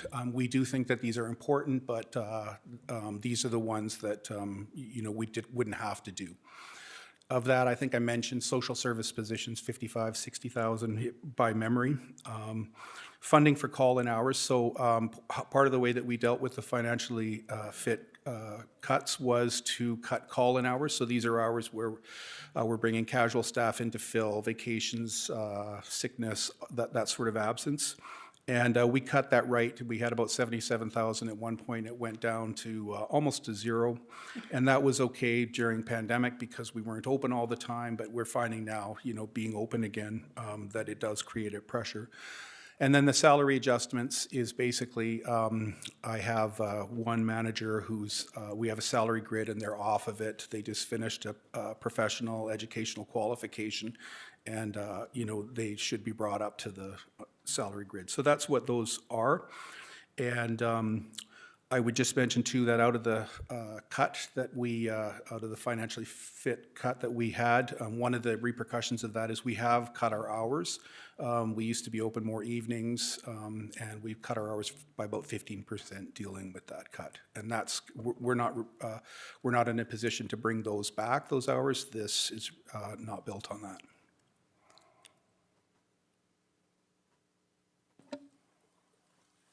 Councillor Dumanowski? Or Councillor Hirsch? Councillor Dumanowski. Thank you, Your Worship. Again, thank you for the presentation. I did see it in Council of the Whole. I think the reason I want to speak up is it's not to challenge, I guess, some of the conversation. Certainly, it's well-intended and appropriate.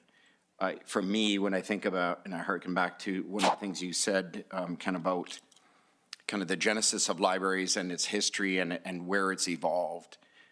When I think about many aspects of our service delivery in our community, things have evolved around changes, and a lot of that change has to do with the social service aspects of the patrons who are in our community. Who have the right to be there and have the need to be cared for in a variety of fashions. I recognize the multi-layered view around which level of government has ownership. But when I think about our response to some of the challenges in our downtown core. Many years ago, we had the Medicine Hat Police Service institute a patrols section downtown. We always had that, but an enhanced foot patrol and support service. That was a reaction to a change in our climate, which was welcomed and has been maintained.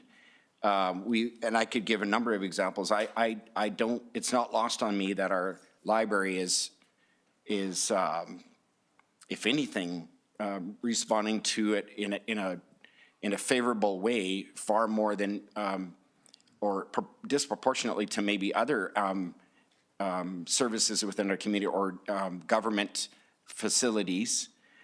Library Act keeps you separate from us, but we are funders, and you have to come here and plead your case, and you're doing so according to, you know, the necessity to do that, but also the justification. And when I look at some of your asks, and you've been very open and transparent about the social work component, changes for enhanced patron behavior management assistance, wellness programming, and additional funding for security. None of those, in my opinion, are anyone can argue with. That's a change in the climate and a need for you to adjust accordingly.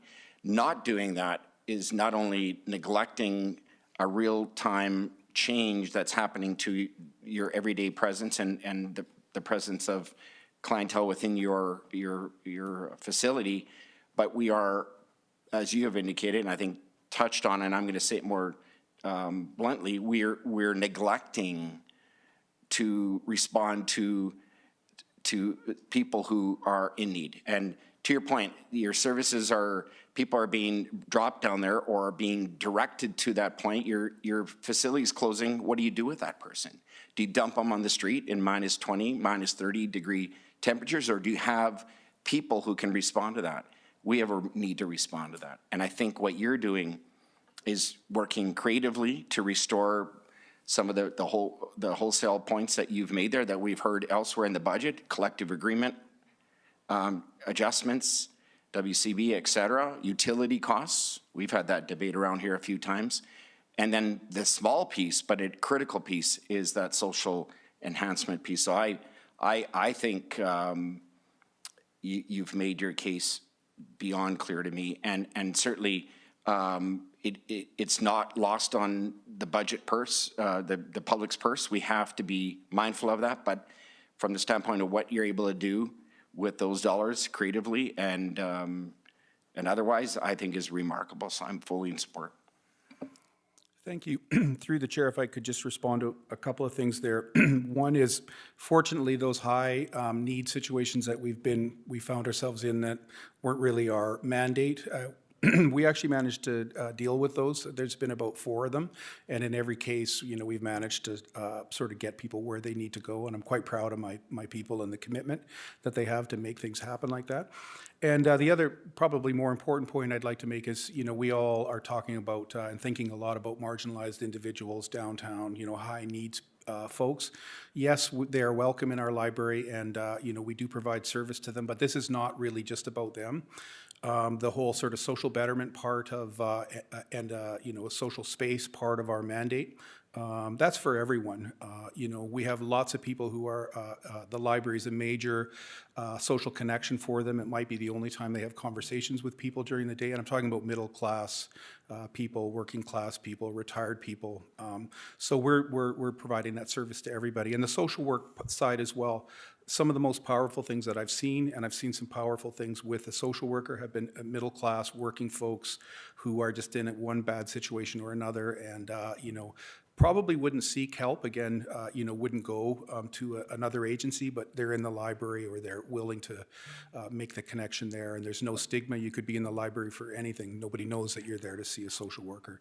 So the service that we provide, when I say that it's a shallow, wide service, it's still an important service, and that width really provides something that nobody else does. Councillor Sharps. Thank you, and through the chair. So I just wanted to speak to this briefly. The downtown core is not the downtown core from 10 years ago or 5 years ago, and I'm kitty corner to you, and I refer people to you, and they're very much middle class. We are having a crisis, and all municipalities are. This isn't a Medicine Hat issue.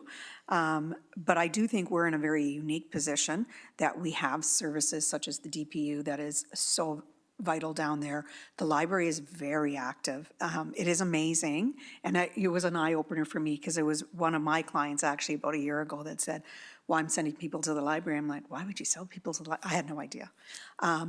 And so then I started referring people there, and it was very interesting. I guess I am supportive of this, but I'm also incredibly concerned, and to Councillor McGrogan's point about jumping in where the province isn't. My fear is that they will wash their hands of this, and that is a fear of mine. I think that overall, I also want to look at what can we do different downtown, not just downtown, but with the crisis that we're in. Instead of just reacting, what can we absolutely do different? I just feel like we're the last stop for a lot of people instead of, again, it's reactive versus proactive. So I am in support of this because it's a need that needs to be met.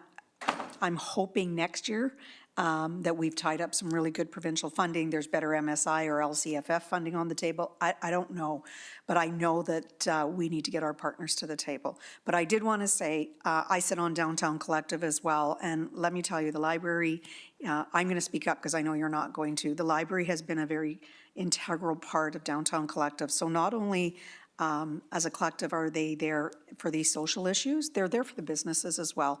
So I don't know why you come to all the meetings, but good on you. Come to the meetings and listen to business owners whine and complain, and you're there every meeting. So know that I see that you look at our downtown more than a social experiment. You see it for everything that we encompass. So thank you, Kim. Councillor Robbins. Thank you, and through the chairs, yeah. Hi, guys.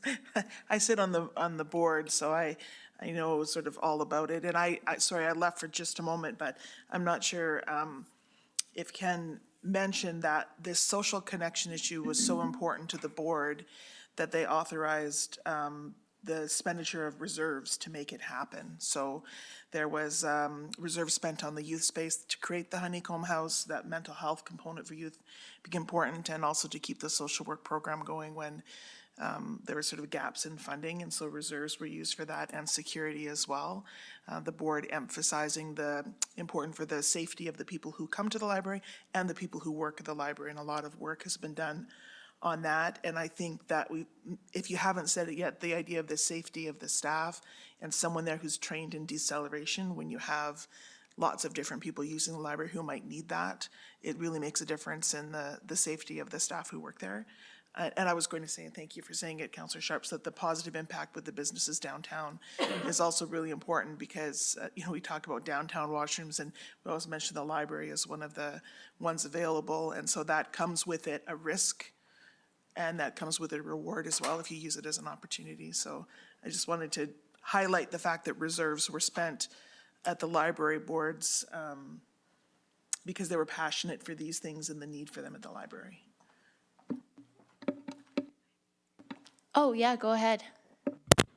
Thank you. Through the chair, my name is Megan Hilgendorf. I'm the co-chair of the Public Library Board, and I just wanted to respond to what I'm seeing, where I absolutely understand your concern about the province stepping in. It's a valid concern. I think this conversation reminds me of a conversation I had recently with a friend where I was telling her about some of the things that we're doing and the services that we're offering.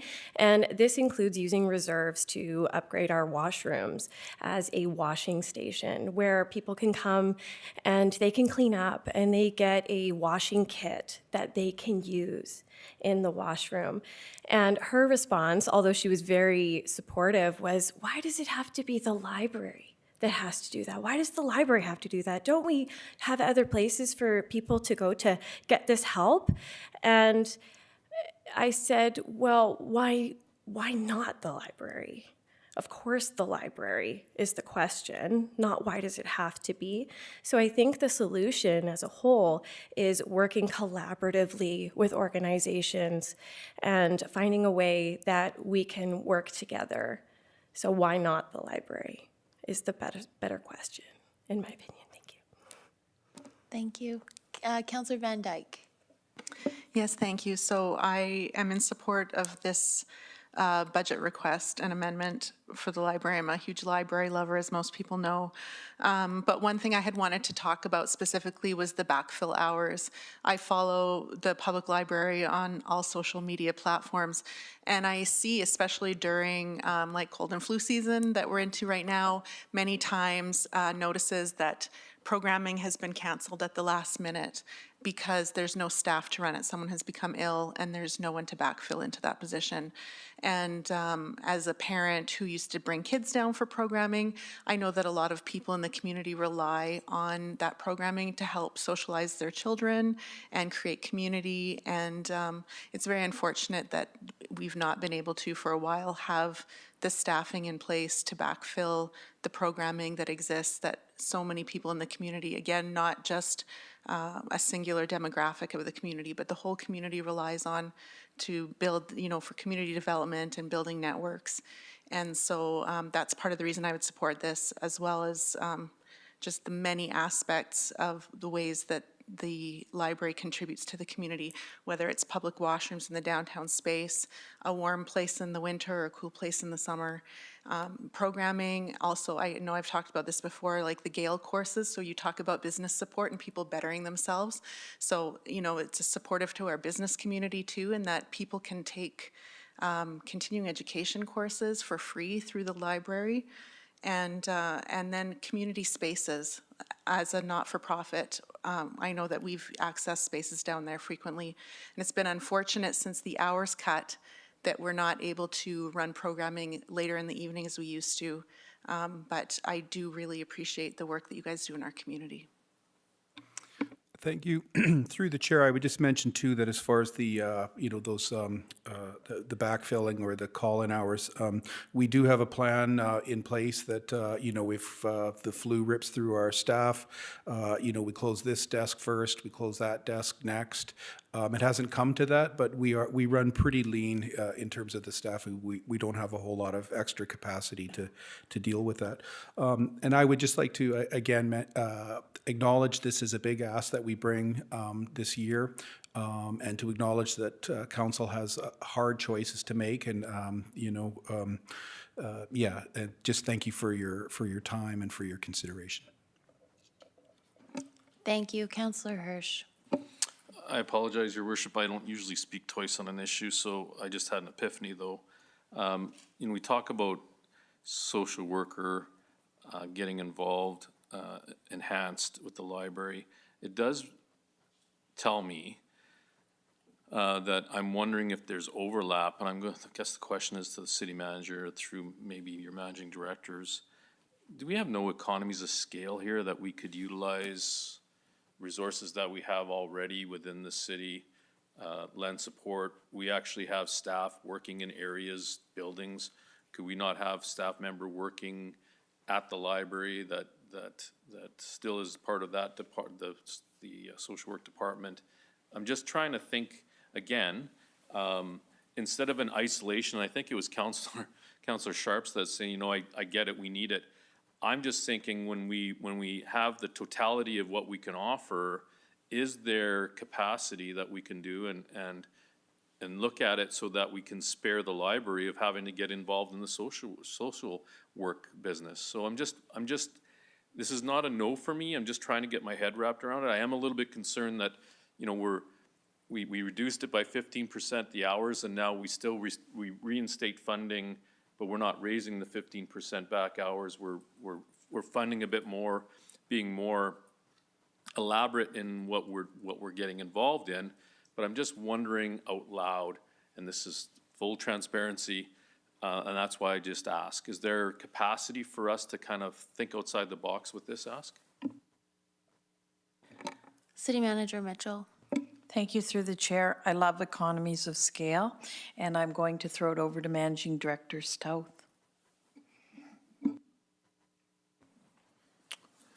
Thank you, and through the chair to Councillor Hirsch.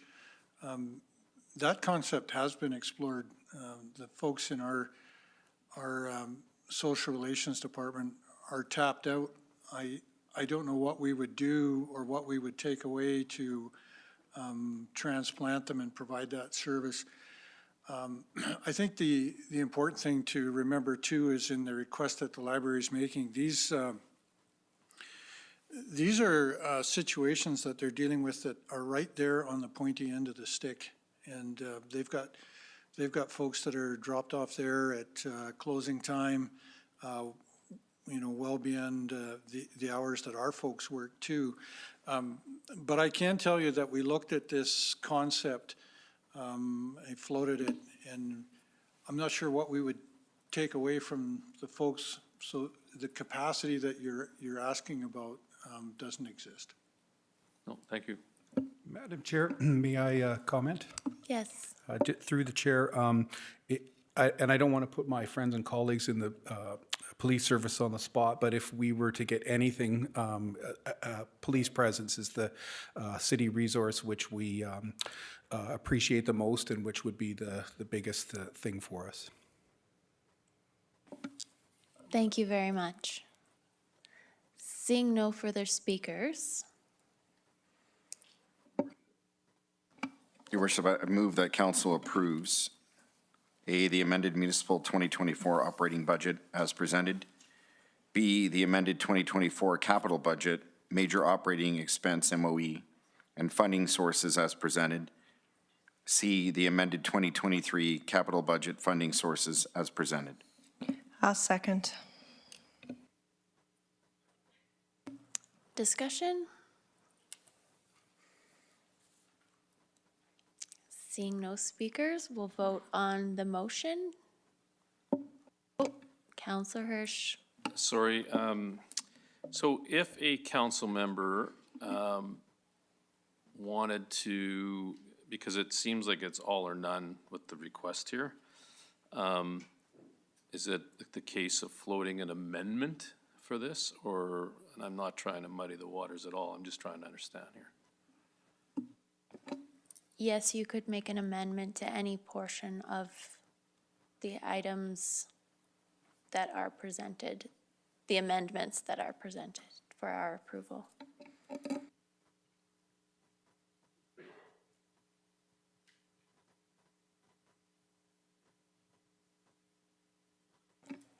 All right, seeing no further speakers, we'll vote on the motion.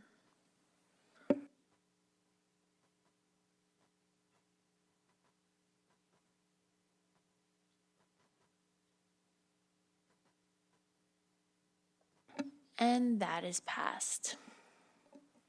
The next item on the agenda, are you still looking? Sorry, Oh. through the chair, we did have a second component to that presentation. That might be where you were going, but I just wanted to make that known. I was moving to item 10.3.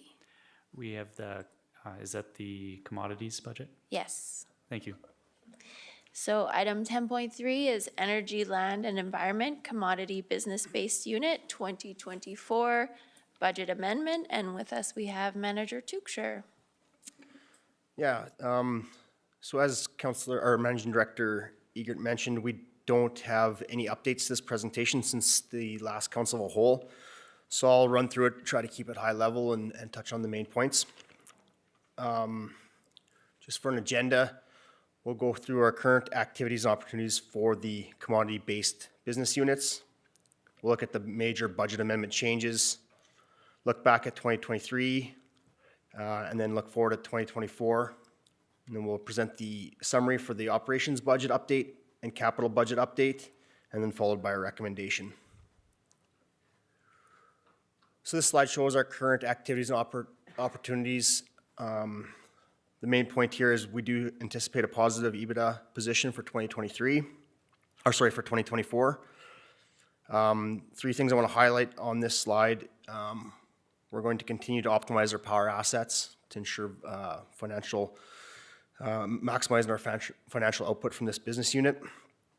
Also, our internal oil and gas volumes continue to decline due to dispositions and just the natural decline of the fields.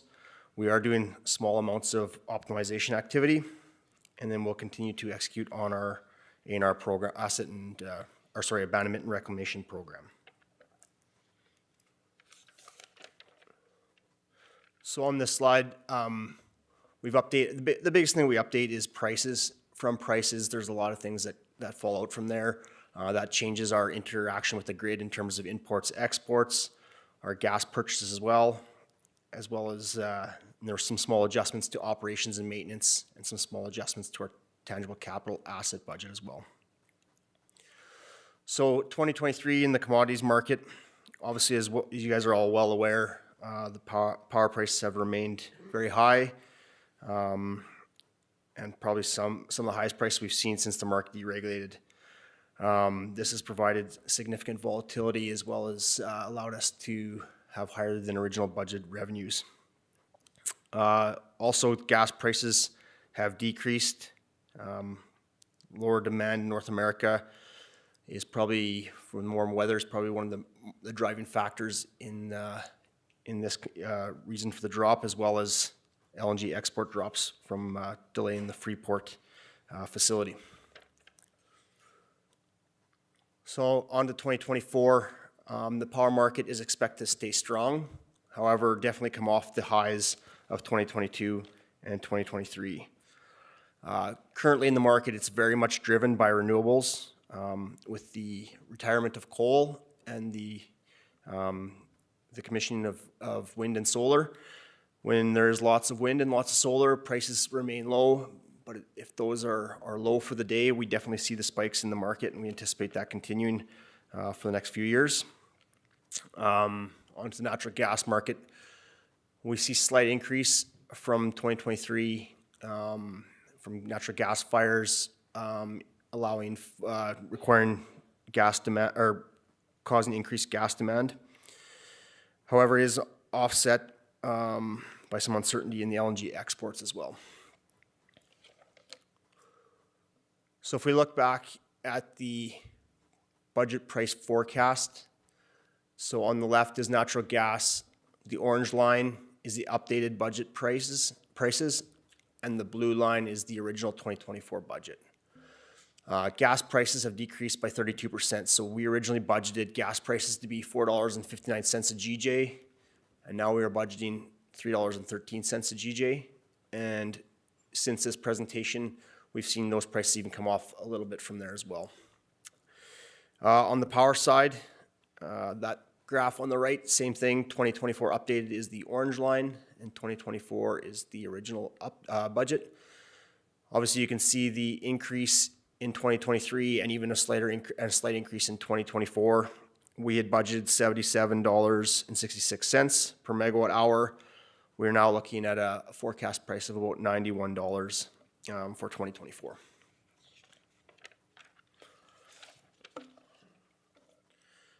So just a few things to mention on this slide. As Aaron had mentioned, our EBITDA has been adjusted $26,584,000 higher to provide a forecast EBITDA of $80,890,000 for 2024. Largely driven by, which is beneficial to the power plant, obviously higher power prices, but also lower gas prices, as gas is the input into the power facility. So that is helping on both sides for the power facility. However, it does have a slight hit, obviously, on our natural gas and petroleum production unit. But that is smaller in regards to as is compared to the power production side of things.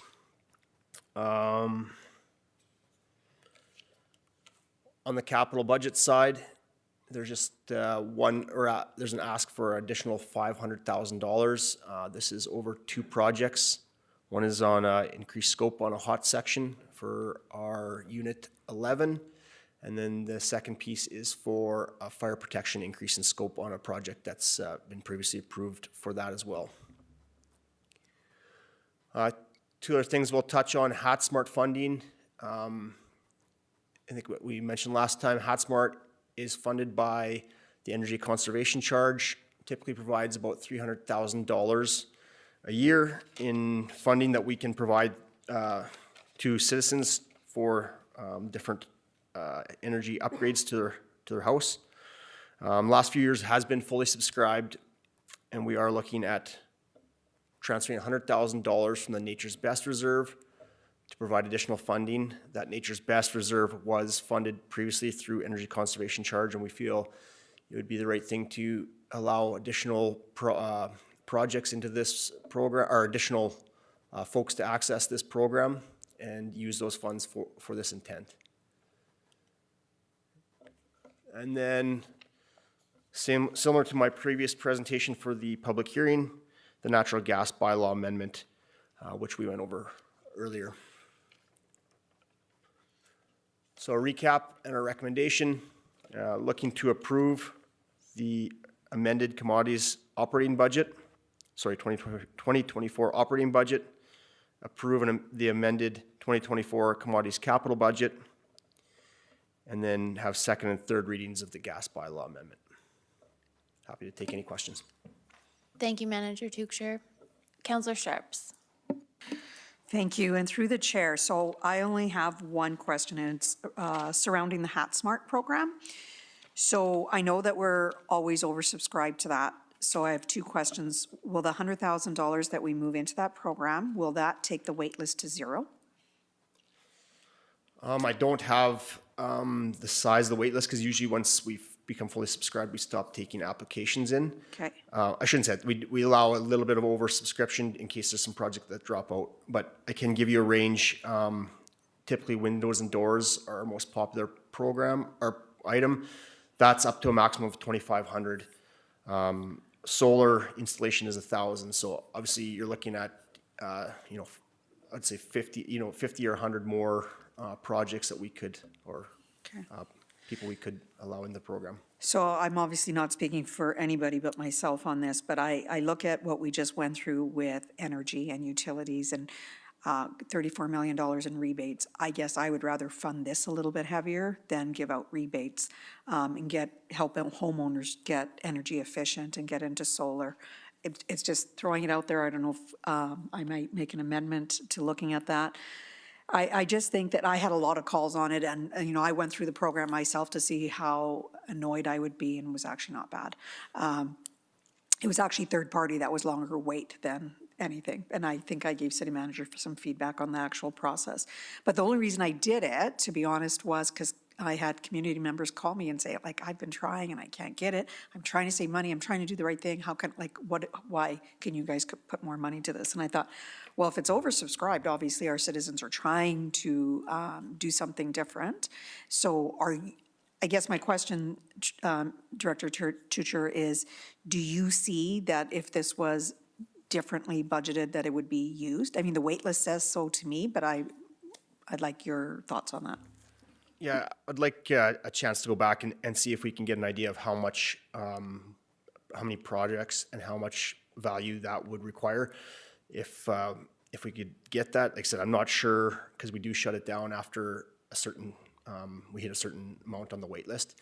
But if I can get an idea of how many projects we are turning away, I can better answer that question for you. But we do think $100,000 increase to that budget will have a material impact. Like I said, 50 to 100 additional renovation projects or projects to the house that can be funded.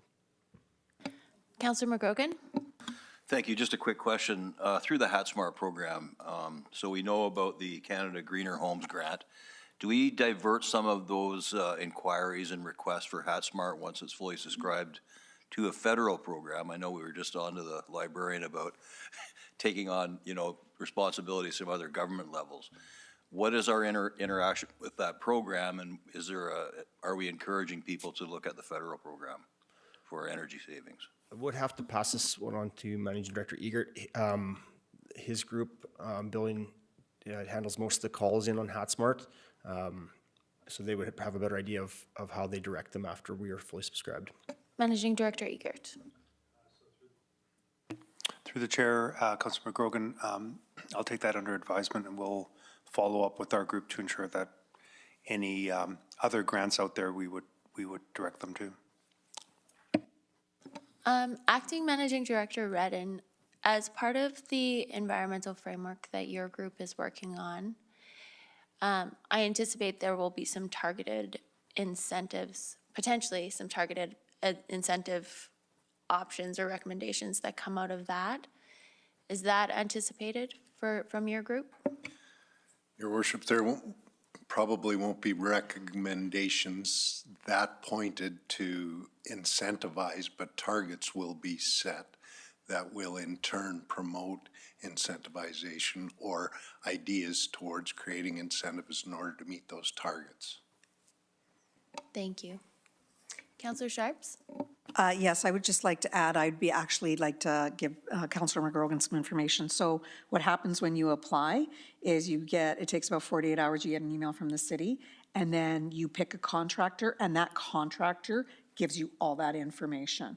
So you get the federal link, and they actually take care of all of that for you, and it's $5,000. But to give you an example, and I can tell you, I have no problem telling you, if you look at my house, I had it done to get a solar energy, or to get the solar in there would have been $44,000 due to the way my roof is. So it was $44,000, $5,000 from the feds, $1,500 or $1,000 from the city, and the rest just financed. So that's what it looks like. It's really cost prohibitive. So I'm just trying to figure out what we can do to help our community be more proactive with this. Thank you, Manager Tewksher.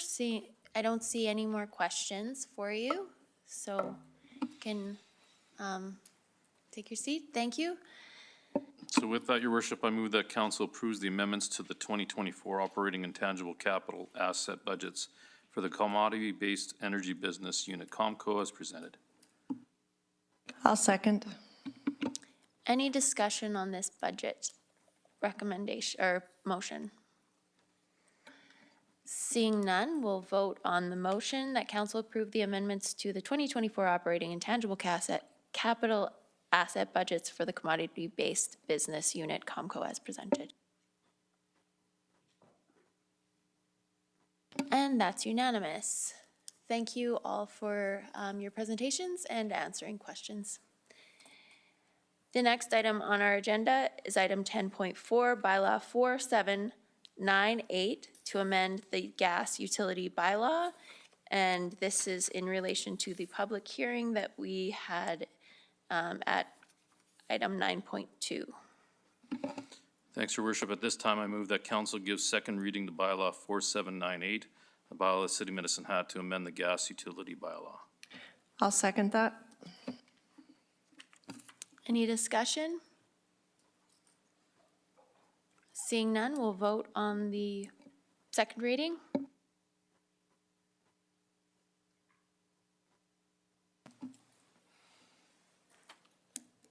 That's unanimous.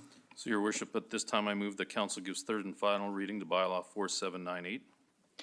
I'll second that. Any discussion? Seeing none, we'll vote on third and final reading of bylaw 4798.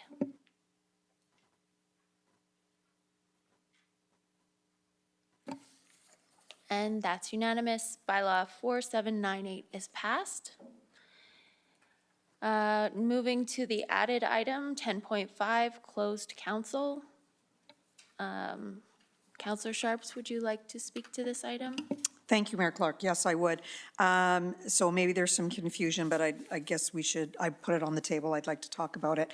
So in the past year, I think I have made 2 points of order in closed, because I think going into closed meetings really kind of irritates me when we don't have to be in closed. So I've never made any bones about that, and I've really, I sent an email last week saying I'd really like us to talk about this and elevate and really make a decision to make an effort to get out of closed. And I just am of the belief that if we plan for closed, then we plan for closed. So I went through, at both AMA, RUMA, I must have asked every councillor mayor I ran into, what do you do for closed? What do you do for closed? Do you schedule it? And we are literally the only. So I don't think we're doing it right. I think if we plan for it, we'll continue to do that. And I don't know how the rest of council feels. I just want to have a conversation about it. I think it's very easy to start at 6:30 like we normally do. And if we have a closed item, slip into closed after the meeting. I mean, we can manage our meetings and manage our agendas. There's an agenda review committee. There's an admin committee. There's a lot of committees. I think we can manage this. So that is just my take on it. But I feel strongly that as long as we plan for closed, we're going to stick in closed. So I'm hoping we can have a conversation. Councillor Hirsch? So first off, I love that we're having this conversation. The fact that I think it was circulated some time ago, and it allowed me to think about the impact. So Councillor Sharps, you're bang on. Having standard closed meetings kind of allows us to kind of throw some stuff in there, even though, oh, let's just put it in there for the sake of doing it. But I've thought about the other side in the fact that we've got Comco, for one, that I have considerations there that sometimes the information shared isn't for public consumption. As much as we absolutely, when we want to become, when we are transparent in that regard, we will continue to do so. But there is some items in there that really bears some discussion. So that being said, so if I follow that, also personnel issues that relative to the MGA. So all that aside, my thought is about your point. If we have a council meeting open and then have closed after, means we have staff waiting all evening for the closed portion to do the presentation. So I don't know how, out of respect to that, what I'd love to do is have this maybe taken back to administration for the review in terms of what the mechanics would look like. If you're cool with that, if you're okay with that. That is absolutely what I'm looking for, is administration to take this back, but I would obviously wanted this as a conversation. I, with you, Councillor Hirsch, have no interest in keeping staff here. However, I did go back and look at our past closed meetings, and the people that were here at the beginning, with the exception of one meeting, were still here at the end. Yeah. So, you know, I guess I was just throwing it around, but I have no desire to keep administration here, but I do have a, and again, this is gonna sound incredibly selfish, but if I don't have to be here till 6 o'clock, that means I can work till 6 o'clock in my office, or, you know, do things that, so, yeah. Just thought I'd throw it out, but it sounds like Councillor Hirsch should be open. I would be more than willing to make a motion to send this back to administration for further conversation.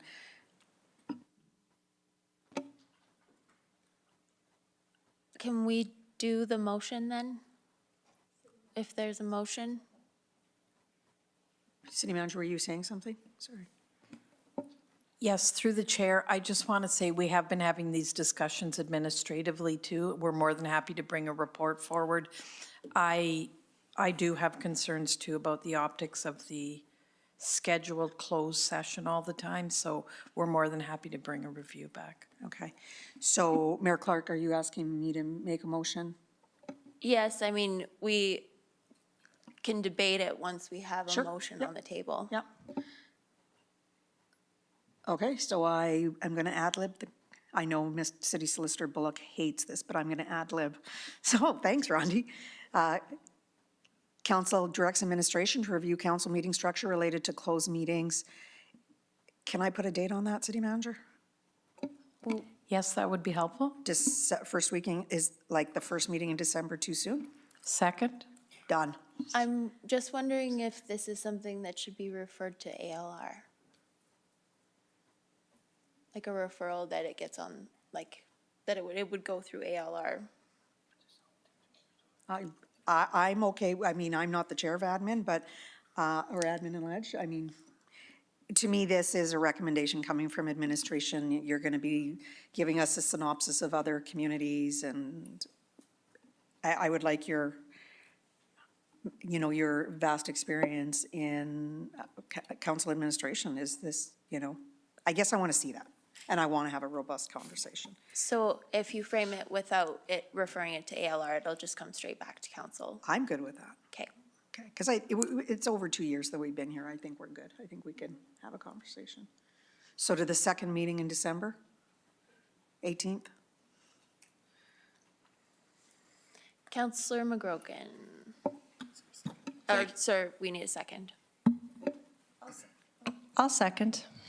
Councillor McGrogan. Thank you. So this wasn't up when I pushed my speaker button, but I don't want to lose this point, is that we have done a really good job limiting closed conversations to, I would guess, I've heard a lot of numbers thrown out tonight, I bet you 70% of our agendas have been reduced. So I keep hearing that we're not transparent, we're not, all that stuff. And I think we've done a really good job, and this just takes it, in my mind, to a new level. I do have trepidation with, and I'm just thinking about right now, if we were to go into closed after this mind melt we've had tonight, I don't know what would come out of it. So I think we have, if there's some hybrid where we need to close, we'll start it just a little bit before open, or whatever the time frame might be on those particular times, or set maybe once a month. So I'm just giving admin some of Andy's thoughts about a way that we're not going to exhaust, I guess, our thinking potential by going really late into the evening, because I think I might speak for others that it can be a long night sometimes. So just a thought for consideration, but I do support this motion. Thank you. Councillor Sharps? Yeah. I'm sorry. No, that's You okay. were, as a second speaker, I have to go to Councillor Hirsch. No, I was just ruminating on really, at the end of the day, some procedural items. I like the fact that administration has the ability to review in terms of what the impacts and what the logistics would look like from their end. I actually like the idea of referring it to admin and ledge, only because it allows the governance side to dig deep a little bit into the parameters and what that would impact the group, and then make the recommendations from admin and ledge to us to consider. And really, I absolutely support this idea. I think it's something that we need to at least have a plan of attack, some ability to have some options, and that's where I think some good discussion could occur in a admin and ledge, quite frankly. For us to kick it around in council of a whole means we have to have really either an open, which again, or we would have it in closed, which we're trying to get out of. So I like the idea of the admin and ledge, quite frankly, to kick it around a little bit, have the options available, get their recommendations as far as the option goes from a governance point of view, and then for all of council to review it. So thanks. Councillor Dumanowski. Through the chair, I too support the direction to have this reviewed, whether it's through LNR or through admin. I'm just mindful that I don't want it to be suggested to the public that we are doing things in closed that we ought not do in closed. I mean, there are clear criteria under FOIP for and rationale, as has been indicated by Councillor Hirsch, whether it be COMCO, collective agreements, personnel, et cetera. Those are all legal. Those are all protected under the MGA, and rightfully so. I think what we're looking at is structure, and as is indicated in the term up there, identifying means to be more effective and efficient with our time. But I don't want that to be, I'm going to just say it, that shouldn't be the driving force.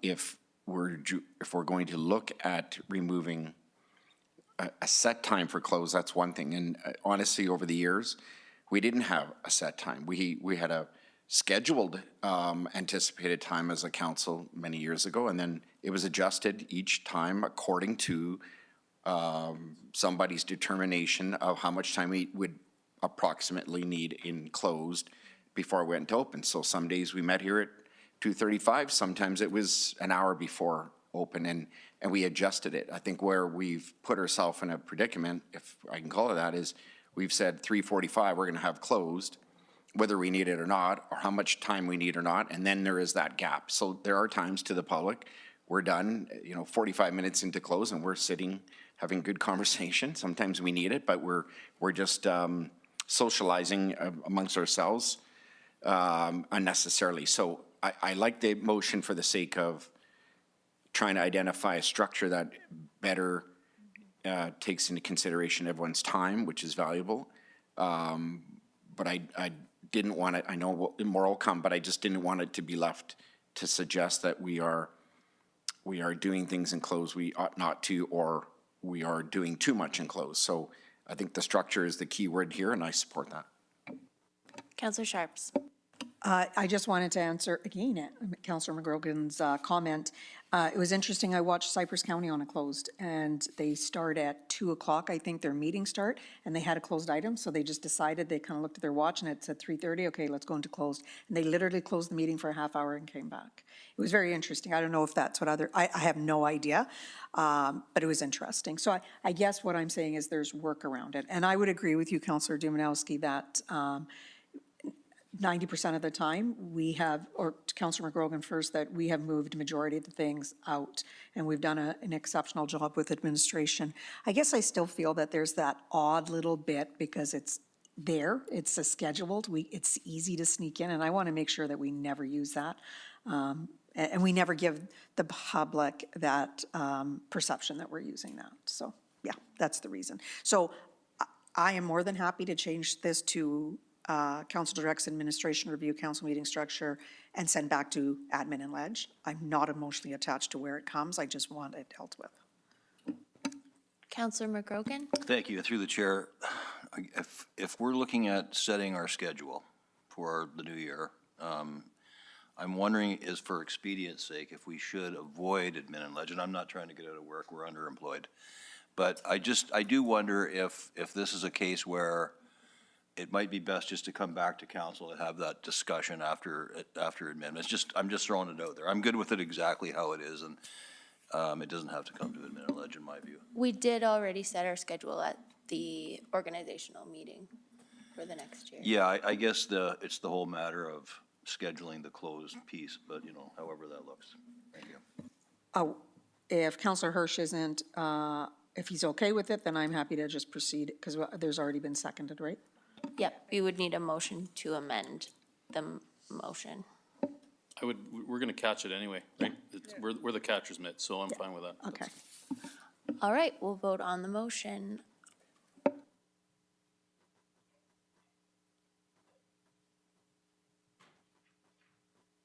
That's unanimous. There are two notice of motions in the agenda for next council meeting, for debate and discussion at next council meeting. And so seeing no further business, just double checking, that you'll get to speak to them at the next meeting when they're motions. At this point, they're notices of motion. So you're providing notice that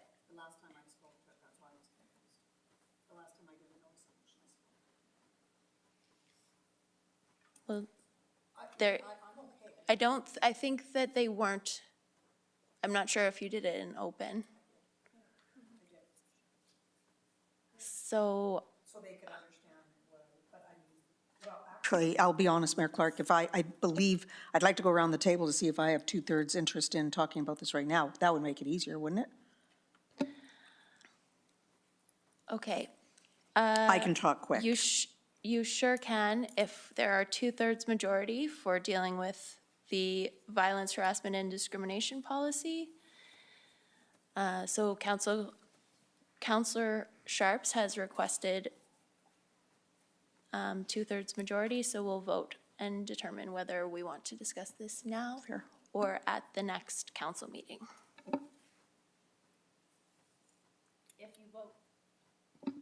If you vote no, it means we'll discuss it at the next council meeting.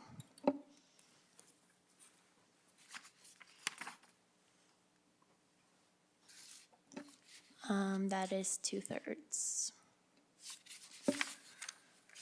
Okay, so thank you very much. So I'm going to read my motion, and then I'd like to speak to it. The administration be directed to draft a policy that prohibits violence, harassment, and discrimination directed at employees, by members of the public, between employees, or by an employee towards a member of the public, and which includes a process that prohibits direct communication by members of the public toward members of council where warranted. And further, that administration should funnel this policy back through administrative and legislative review committee prior to coming back to council for review. I'm happy to second that motion. May I speak to it? Sure, yes. Thank you.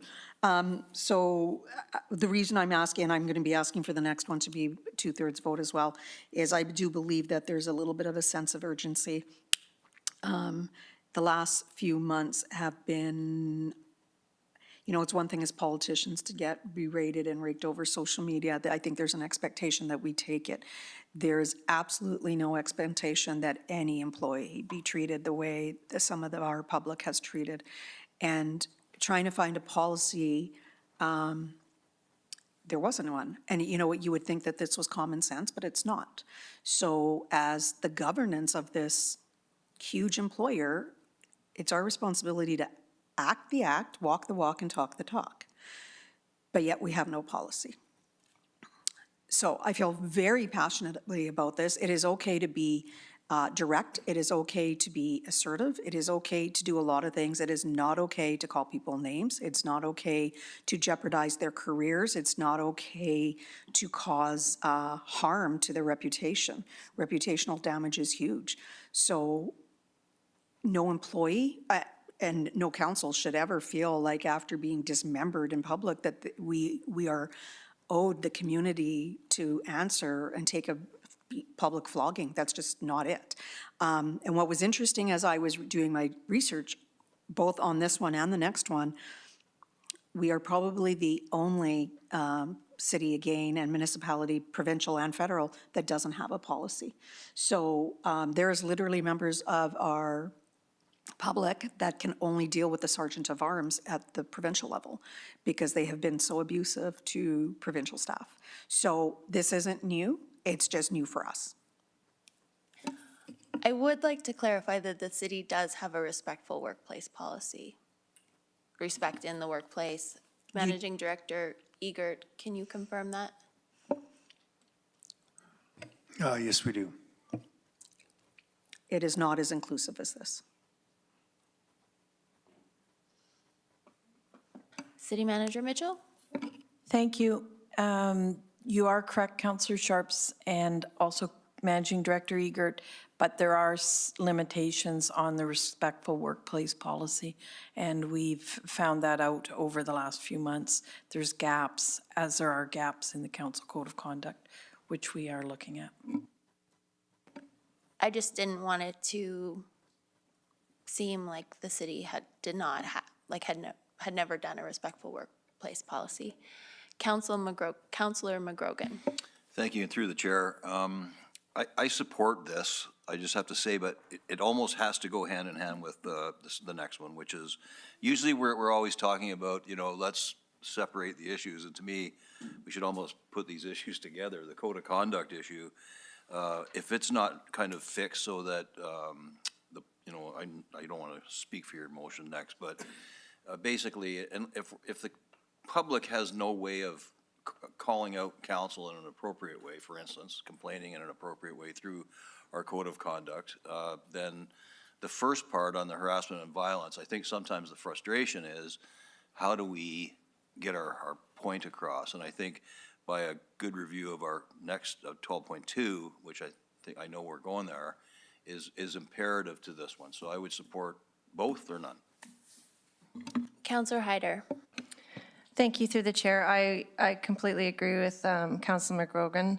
I think they go hand in hand, Councillor Sharps, and I would be in full support of both. Okay, so the motion on the table is on the screen. And seeing no further speakers, we'll vote on the motion.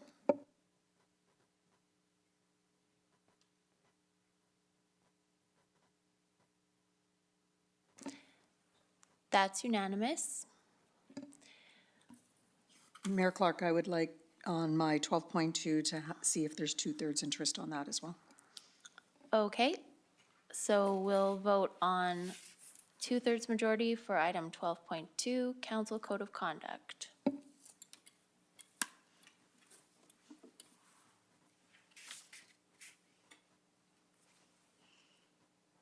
That's unanimous.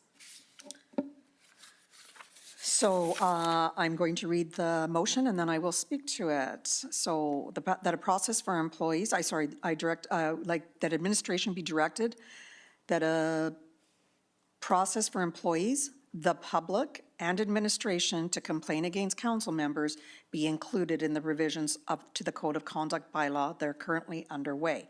Furthermore, I would like to emphasize the importance of including the use of an external investigator in all cases with the Code of Conduct.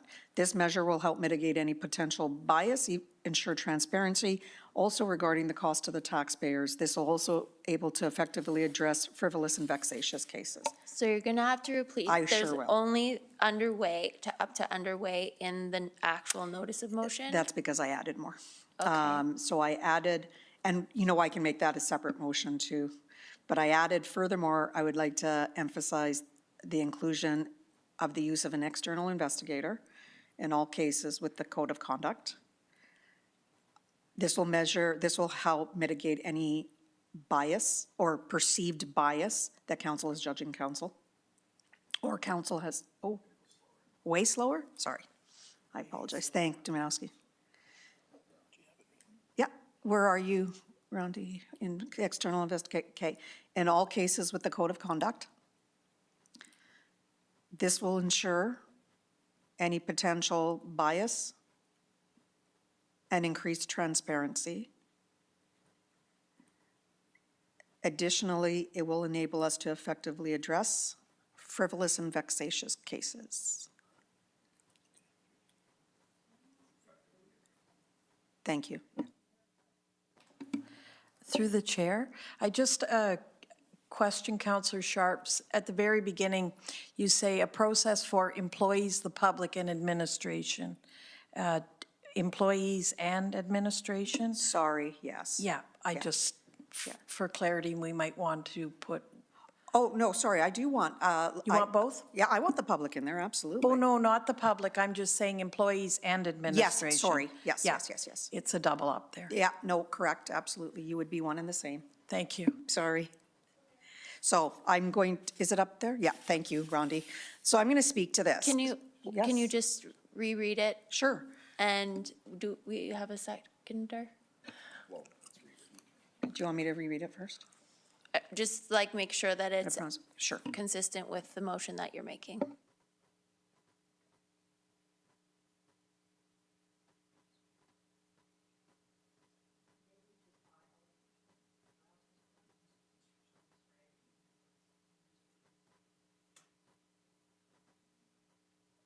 I think that's what city councilor or city manager was alluding to, that administration is inclusive of employees, correct? I don't want anybody to feel excluded here, okay?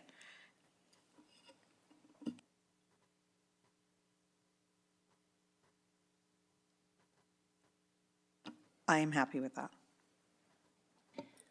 Okay, do we have a seconder? I'll second.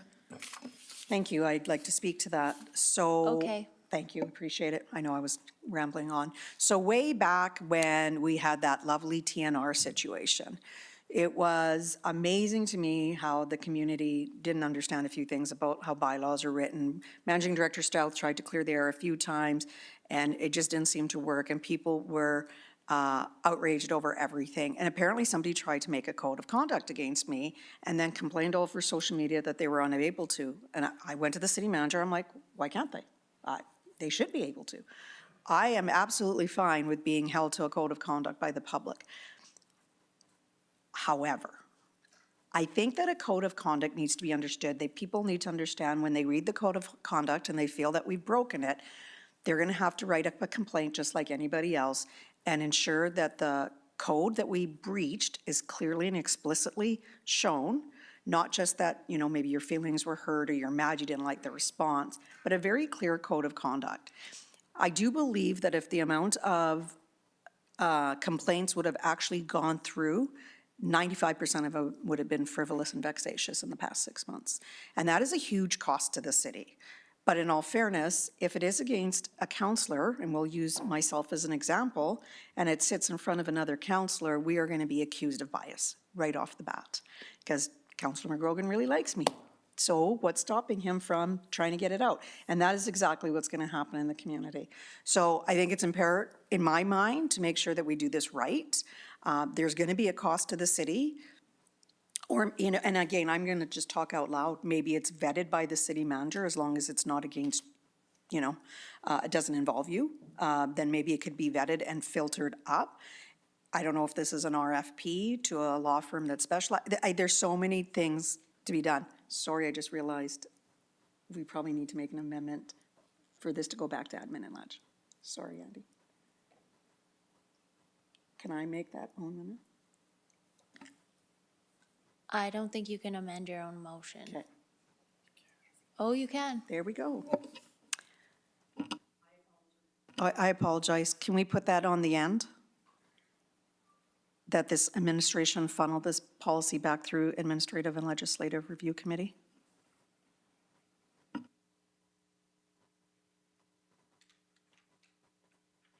So, in conclusion, I don't know what the answer is. I do know that I am absolutely fine being held accountable. But it is also imperative that the community is also held. You don't get to yell, scream, and then when you get a response, say, I'm offended. So you get a response, it's because you asked for a response. You don't always have to like the answer. Being honest is not a reason for a complaint against a counselor or administration, or a council rather. So that's all I have to say. But we still need another seconder on the changed, on the amended. Yeah, you'll have to second it. I'll second it. Councillor Hirsch. So I know the motion's on the floor, so either I support it as it speaks, or I do not support it. Here's my conundrum. I've seen cases where code of conduct has been brought up, where it was actually effectively handled within the parameters of the city. So I'm just wondering out loud if I'm with you all the way on almost everything. Even if we reduce that furthermore and the rest gets as a underlying theme for them to be aspirational, or a condition or something that you're looking for as an options considered. I do know in another organization that I served as board chair, we actually had in policy, the code of conduct, actually decisions were made by the president at the time, or the city manager, which is deemed to be final. That's still in-house. And then if there's allegations to the city manager, it actually went to an ombudsman or someone external. So I'm just thinking aloud, I don't know how to support this. I like the idea.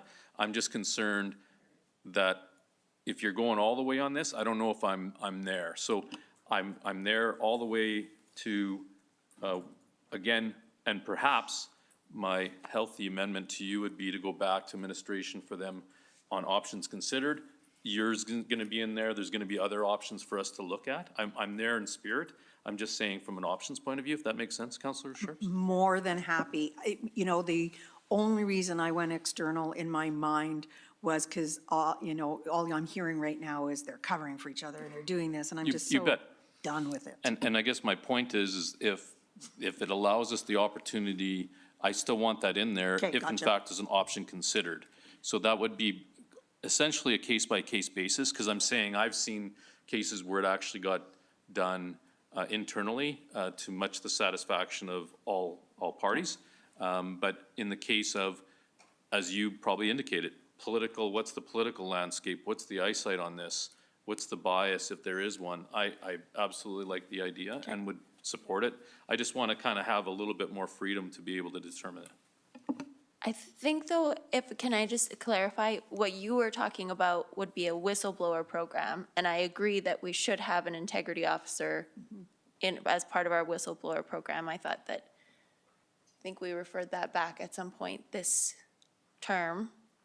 I don't know where that's at, but in terms of council, because it's not a hierarchy and city managers are our employee, that Alberta Municipalities doesn't actually recommend that. Sorry, Mayor Clark, what does Alberta municipalities recommend? I didn't hear you. Well, that if you're going to have, if you're going to have someone that isn't council investigating, which I completely agree we should, Okay. it shouldn't be an employee of council. It should be external. Oh, I see.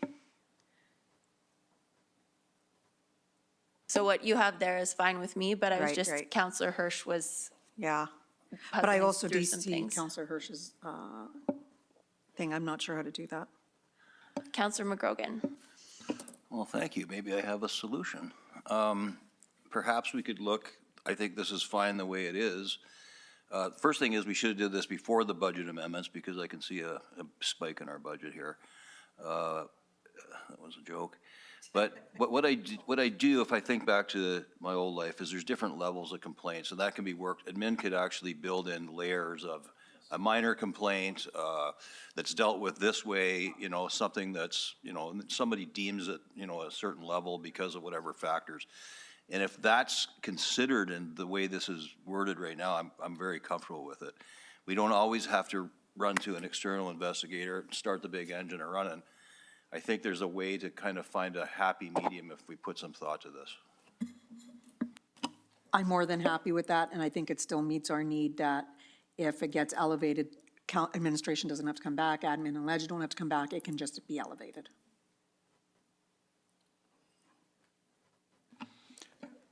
Okay. So Councillor Hirsch? If I might, so you were very eloquent with your response, Councillor McGrogan. That's what I was kind of getting at, quite frankly, is that we have different levels. So again, I would look at it from the perspective of if we're all the way to leaving it to underway, and then the furthermore part, just be, quite frankly, we could delete it because we're actually adding the solution versus the problem. Sure.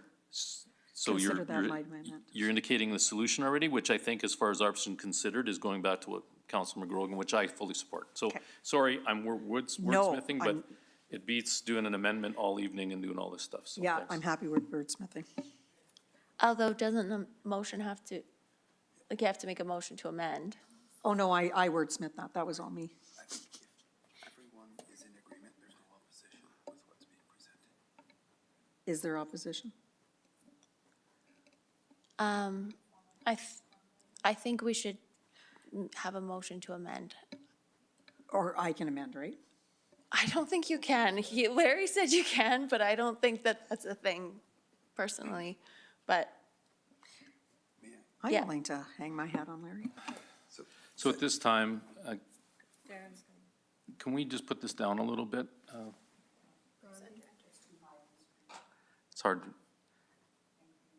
So at that time, I would recommend amendment to the motion to indicate that a process for administration and the public to complain against council members to be included in the revision to the code of conduct bylaw that are currently underway. And for staff basically to come back with options considered to administrative and legislative review committee. I'll second.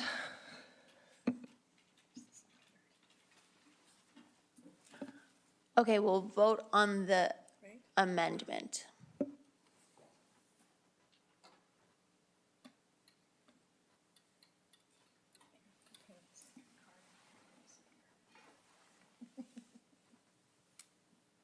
Okay, so that's passed. So we have a new motion on the, or an amended motion on the table, and no further speakers. So we'll vote on the motion as amended, as written on the screen.